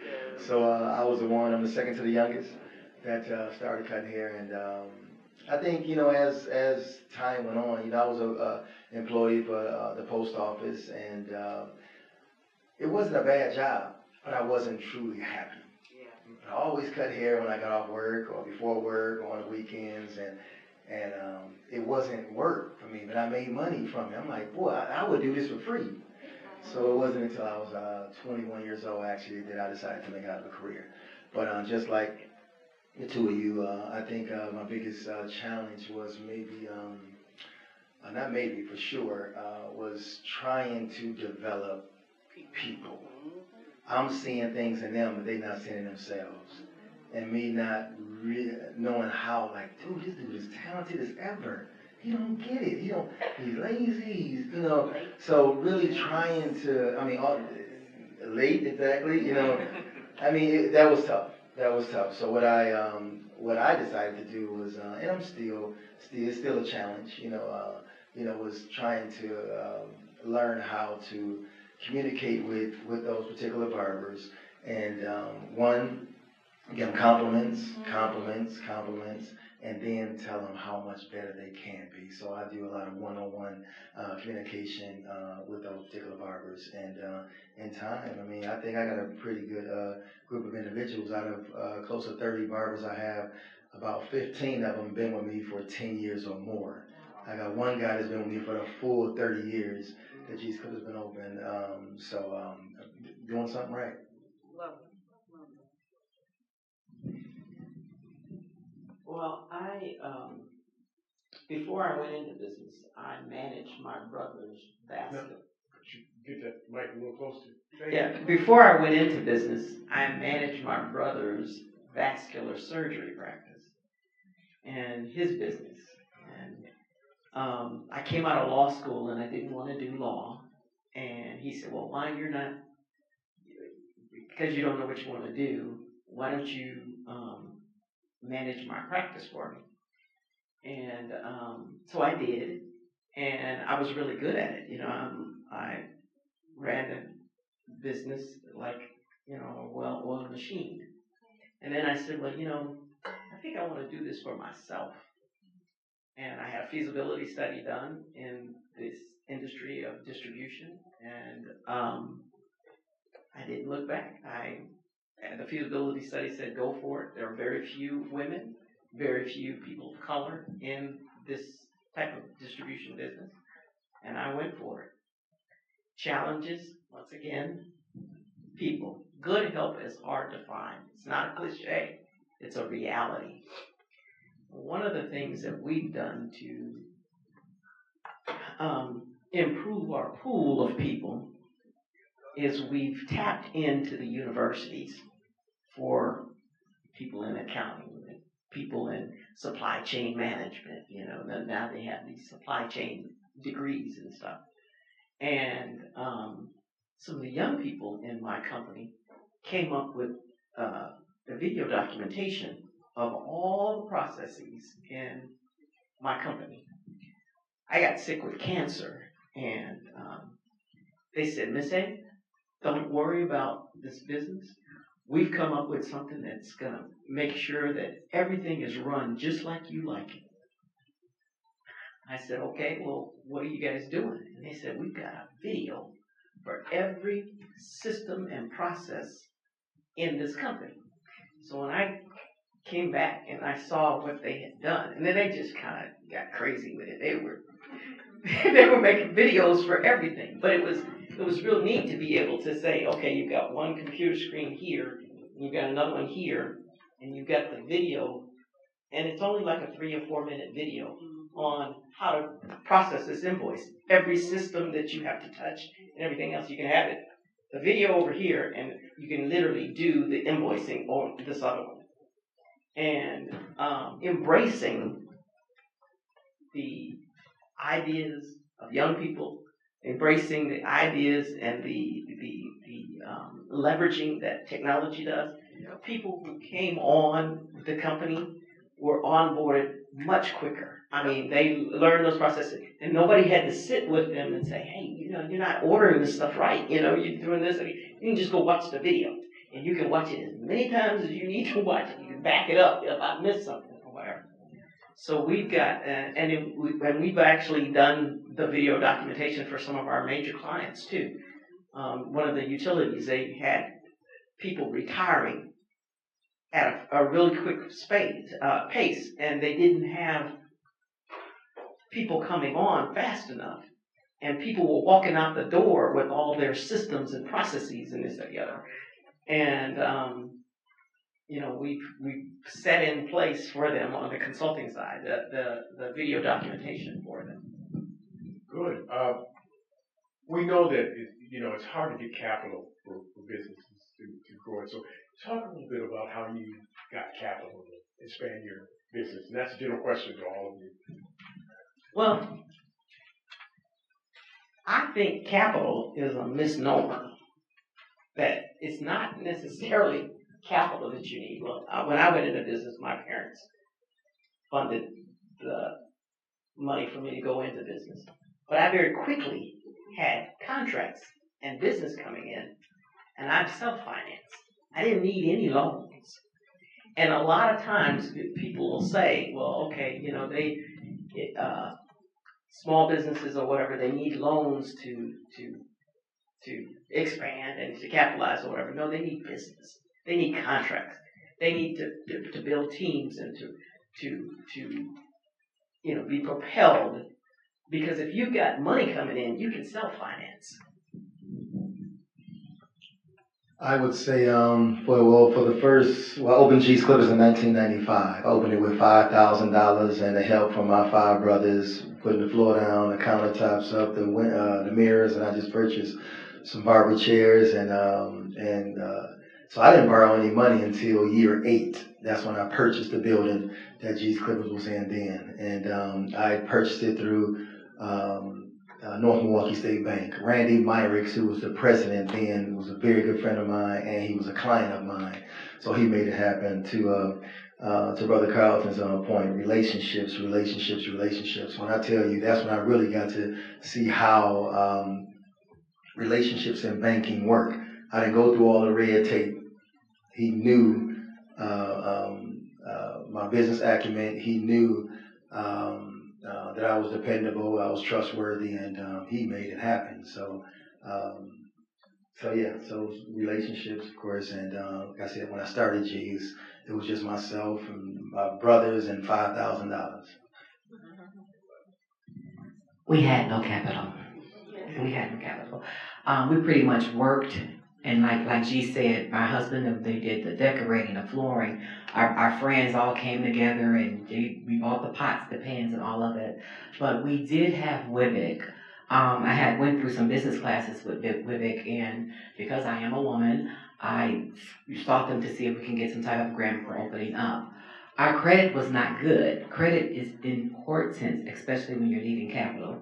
But they did find a grant that they could give us, not a grant, it was a loan, $10,000 loan for the major equipment that we needed. So obviously the equipment was their collateral. But that relationship with WIBIC has me here today. It's funny, Athena is the one that called me, and Athena was our person all those years ago at WIBIC that helped us through that process. And then, like G said, it was about year 6 about year 5 when we expanded. WIBIC came back because they saw the strength of our financials. The first thing we did, the first year, we didn't know we was going to blow up like we did. We had never managed that kind of money by ourselves before. So we got an accountant, and we made sure that they had our financials straight so that when we did have to go and get more money, they could see that we were serious about what we were doing, and we weren't just, playing with this thing. But that was about year 5. Are there any bankers in here? I hate banks.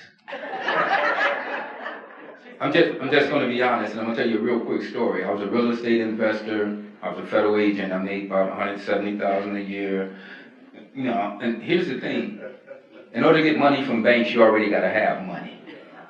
So my thing was, I went to a bank. I won't say the name of it. I had about $200,000 in different accounts. I said, I want to get a line of credit for $100,000. They was like, we need to see your P&Ls, your taxes. I said, I got double what I'm asking for.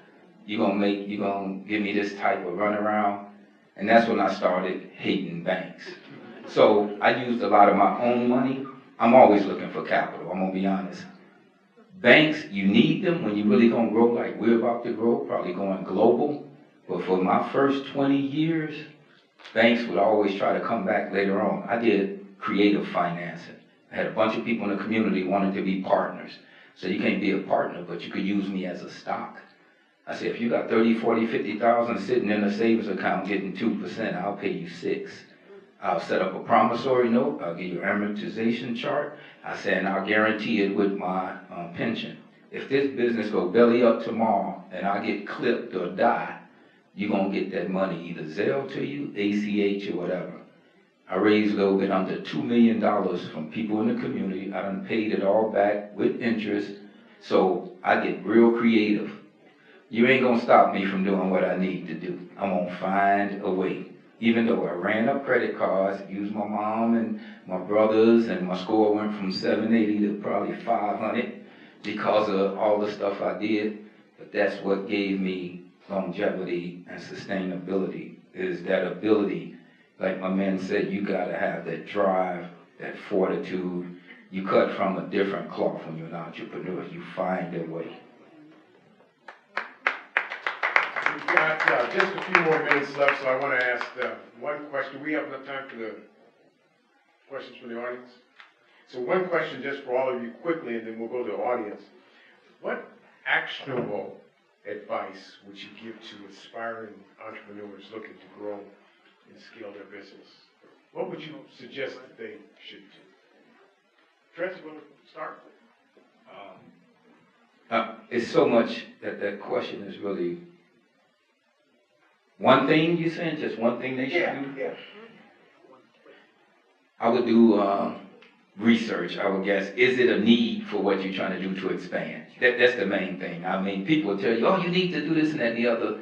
Look at, is there a need? And if you're brick and mortar, like I said, I got 6. Keep in mind, you're going to have either rent or mortgage times, for me, times 6, gas, light, water, insurance, taxes, payroll, your accountant, your attorney, social media, your vendors. So you better do your math and then add tax to it. So I would say do your due diligence and see, do I have the capacity to expand? And I would say on that, you got to know when to walk away and know when to run. Because we did have a second location, and it's funny, we should have seen the red flag when we opened up in 2020. And it's a little diner, it was so cute. We wanted to have breakfast. We was like, okay, yeah, let's do that. And the people just like, oh, they were so happy we were coming, and the health department said, sorry, COVID. So it took 1.5 years to get back open. We were open for 4 years. The community really loved us. But that problem was finding someone to be able to do it the way that we do it over there while we're over here.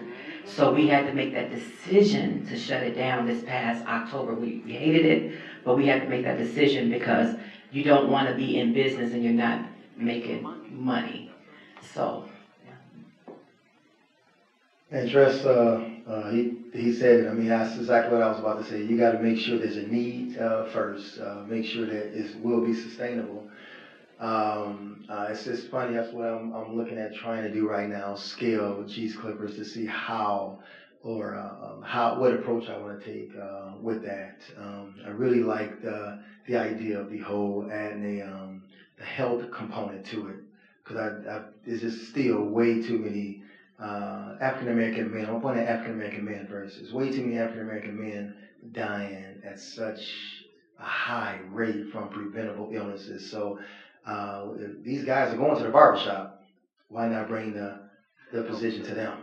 Yeah. You know, so I want to normalize having health clinics in barbershops. So I'll see how I can scale that. Expansion for me would be building a team of people that they know what you don't know, and becoming systems dependent. Been in business 34 years, and being system dependent instead of people dependent. Once we got those video documentations and things in place, we could just roll people out. You know, especially if I was hiring a lot of folks from right out of college, and they might be an intern while they're in college, and then come on full time as a full-time employee or whatever. If you got the blanks there, all you got to do is just fill in the blanks and follow the systems. You know, just like a McDonald's or whatever, they got a whole bunch of systems. Be system dependent and not people dependent. We've got little time. We can take some questions from the audience. Yes. I have a question for, I'm sorry, I forgot your name.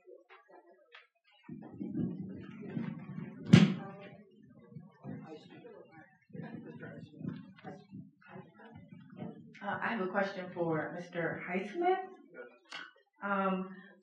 Wanted to know how you doing with recycling with your packaging, and then I guess the other one is more like, how did you settle on packaging? Because that would be the last thing that I would think of as going into a business, either a barber or a hairdresser or owning a restaurant. So how do you find that niche that is outside of, and there's nothing wrong with it, but outside of what normally most African Americans would go into business for? Okay, good questions. The first is recycling. I did not mention it, but we were one of the nation's largest users of recycled boxboard. 95% of every package we made was on recycled boxboard. So if you look at Tide was recycled boxboard. The Crest toothpaste on recycled boxboard. So I hope that addresses your question. We used about 200,000 tons a year of recycled boxboard. Okay. Now, with respect to your question, as I mentioned, I wanted to be an entrepreneur from the time I was an undergraduate, but I didn't know what area.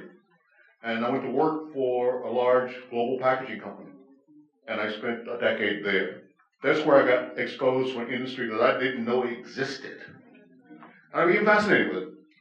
How you work with big companies who have ideas for products, and those products need to be packaged. And they have things that they want that package to do on the shelf. And I got to work with some incredible people who were package designers, package engineers. Over the years, I was at manufacturing plants that made packages, so it was an area that I was exposed to, right? So one of the things I tell kids today, when looking at internship opportunities, particularly in college, go places that you are not necessarily familiar with, because they're going to expose you to areas that you don't know about. So I was just fortunate to end up getting a job for a packaging company that exposed me to this $30 billion industry that never knew existed. We can do another question. Yes, ma'am. So, just a minute. We got a question. So aside from G's Clippers, it sounds like you guys all expanded beyond just being a black business. In order for you to be able to expand and grow, you got to be able to hit every customer beyond just our culture. So how did you do that, and how did you make it where you weren't just only known as a black business for to be able to expand on all of your contracts? And I only say, with the exception of G's Clippers, because of course you are cutting black man's hair, but I would assume you're trying to go outside with the idea of doing the medical piece within all barbershops. But I'm interested. I don't want to just be known as a black business. I want to be able to go beyond that. Well, most people don't even know that I am a black business. And I sell to the Fortune 500, Fortune 100 corporations those products.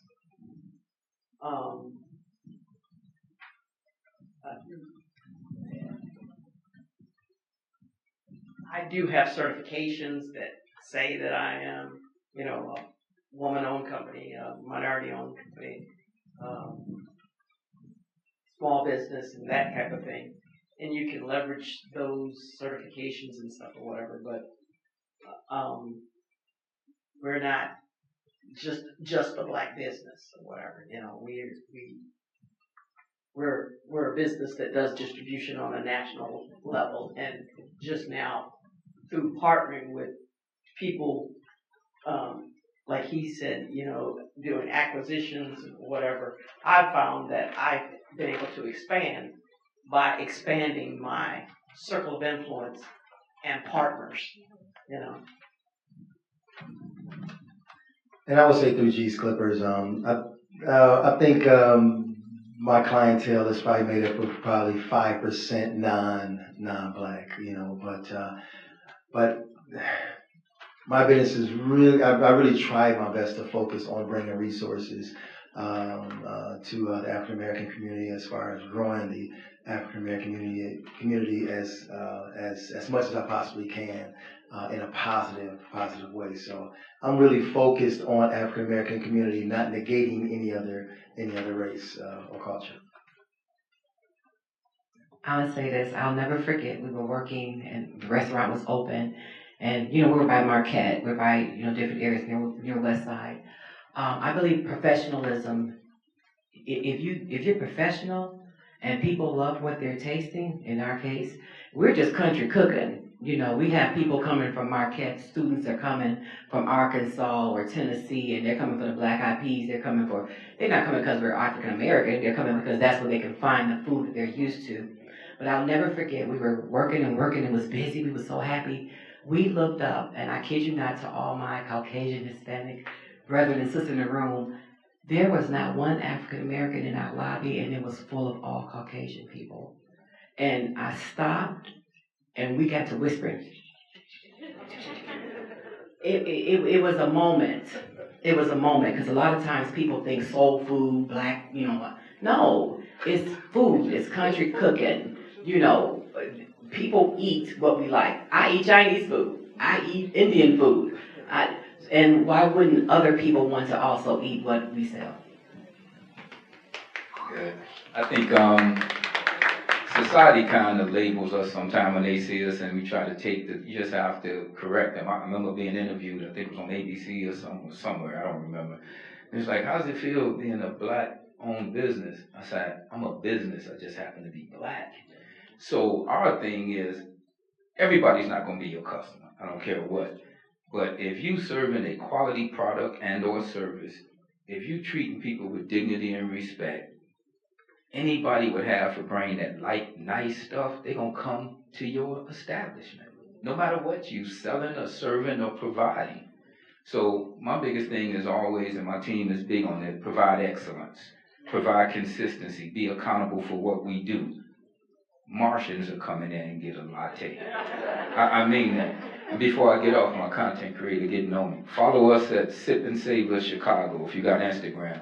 You'll be able to keep up with all the stuff we do, mental health, cigar smokeouts, wine tasting, drunken spelling bee. We do it all. Because we got liquor license at some of them. But yeah, on that matter, some stuff you can't control what people label you as, but if they do it in your face, just try to let them know. Don't put me in a box. Hello, my name is Penny McGee, and I love being an entrepreneur. And I just want to say, what do you do for self-care for everyone on the panel? I'll be brief. Some sharp glasses, sister. I'm the glasses dude. So yeah, for self-care. Matter of fact, how long ago was that, Whitney? I took my whole staff to a real high-end hotel. What was that? The Waldorf or whatever. 4-day spa, massage and all that. So every once in a while, we try to go out as a group and get health care. And for me, myself, we just did a boot camp at one of our coffee houses. We had a professional trainer come in, and before we opened, customers was allowed to come in for free and try to get rid of some pounds. IG again is Sip and Savor, SIPANDSAVOR, Chicago.com. Did I do okay? There's no .com. No .com. Just Sip and Savor, Chicago. You can tell. I'm Hand him the mic next time. I'm a lady who run my company. Trust me. Honestly, I like to be alone, and I love to pray. I do. I like, people say meditate. I be praying. Come on. I be having whole conversations. God, please, Jesus will help us. We've been dragged in social media before. That's another whole thing. You have to be able to withstand stuff. So I have to pray. And I also love hanging out with my girls. My friends, they keep me, they say, Angie, come on, let's just go. And that really helps me to keep that strength and keep that, that peace. I have two things. One, my mental health therapist just happened to be a client of mine and one of my best friends. So I talk to her about so many things. And me and her husband is really good friends as well. So the other thing I do to bring peace is smoke my cigar.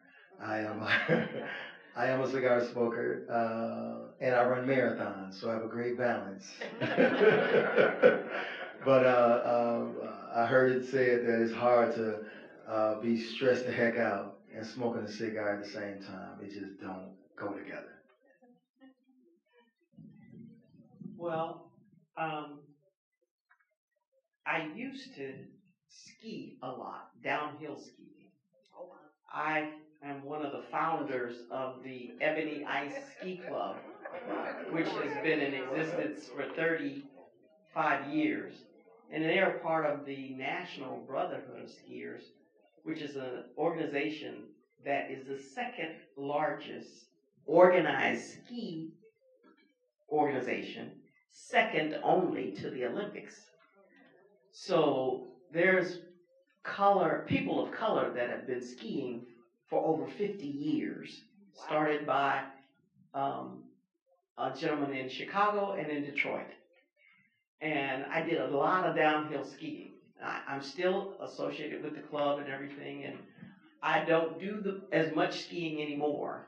But I love that, and I love making and exposing young people and people of color, young people of color and young people to the snow sports. And then I like traveling and spas, of course. We love the spas. And smooth jazz. I like doing a lot of concerts and traveling to smooth jazz concerts. Would you give our panel a hand? Tremendous panel.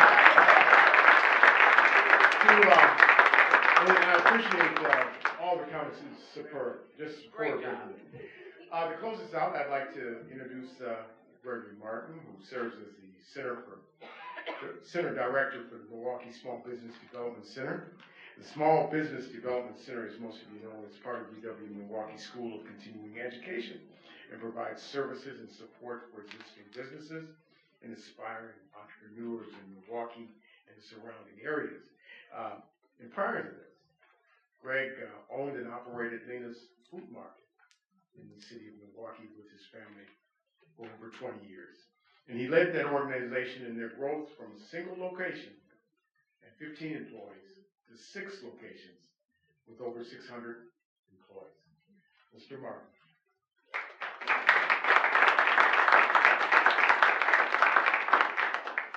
It's been a wonderful event, and on behalf of the entire staff of the School of Continuing Education, I would like to thank all the panelists that have participated this afternoon, or this evening that we're in now.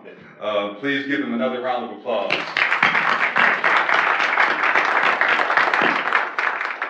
I also would like to thank our keynote speaker, Mr. Colton Highsmith, for his inspirational speech. Mr. Claiborne Benson for giving us all a little history lesson. And our Masters of Ceremony, Mr. Ray Allen, for leading us through this wonderful. I would also like to again recognize our sponsor, Tommy G. Thompson Center for Public Leadership, for all their support, assistance, and without them, this event could not have taken place.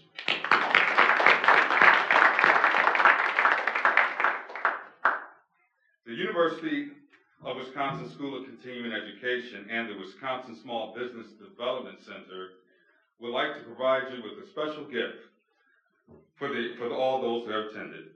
Please scan the QR code that you see on the screen for a guide to helping you start your small business. And please know that the Small Business Development Center is here to help you through this journey. On a closing note, immediately following this event, we will have a networking opportunity in the lobby, and we will be able to sample some of Daddy's Soul Food, delicious food. So thank you all for coming, and have an enjoyable rest of your evening. Thank you.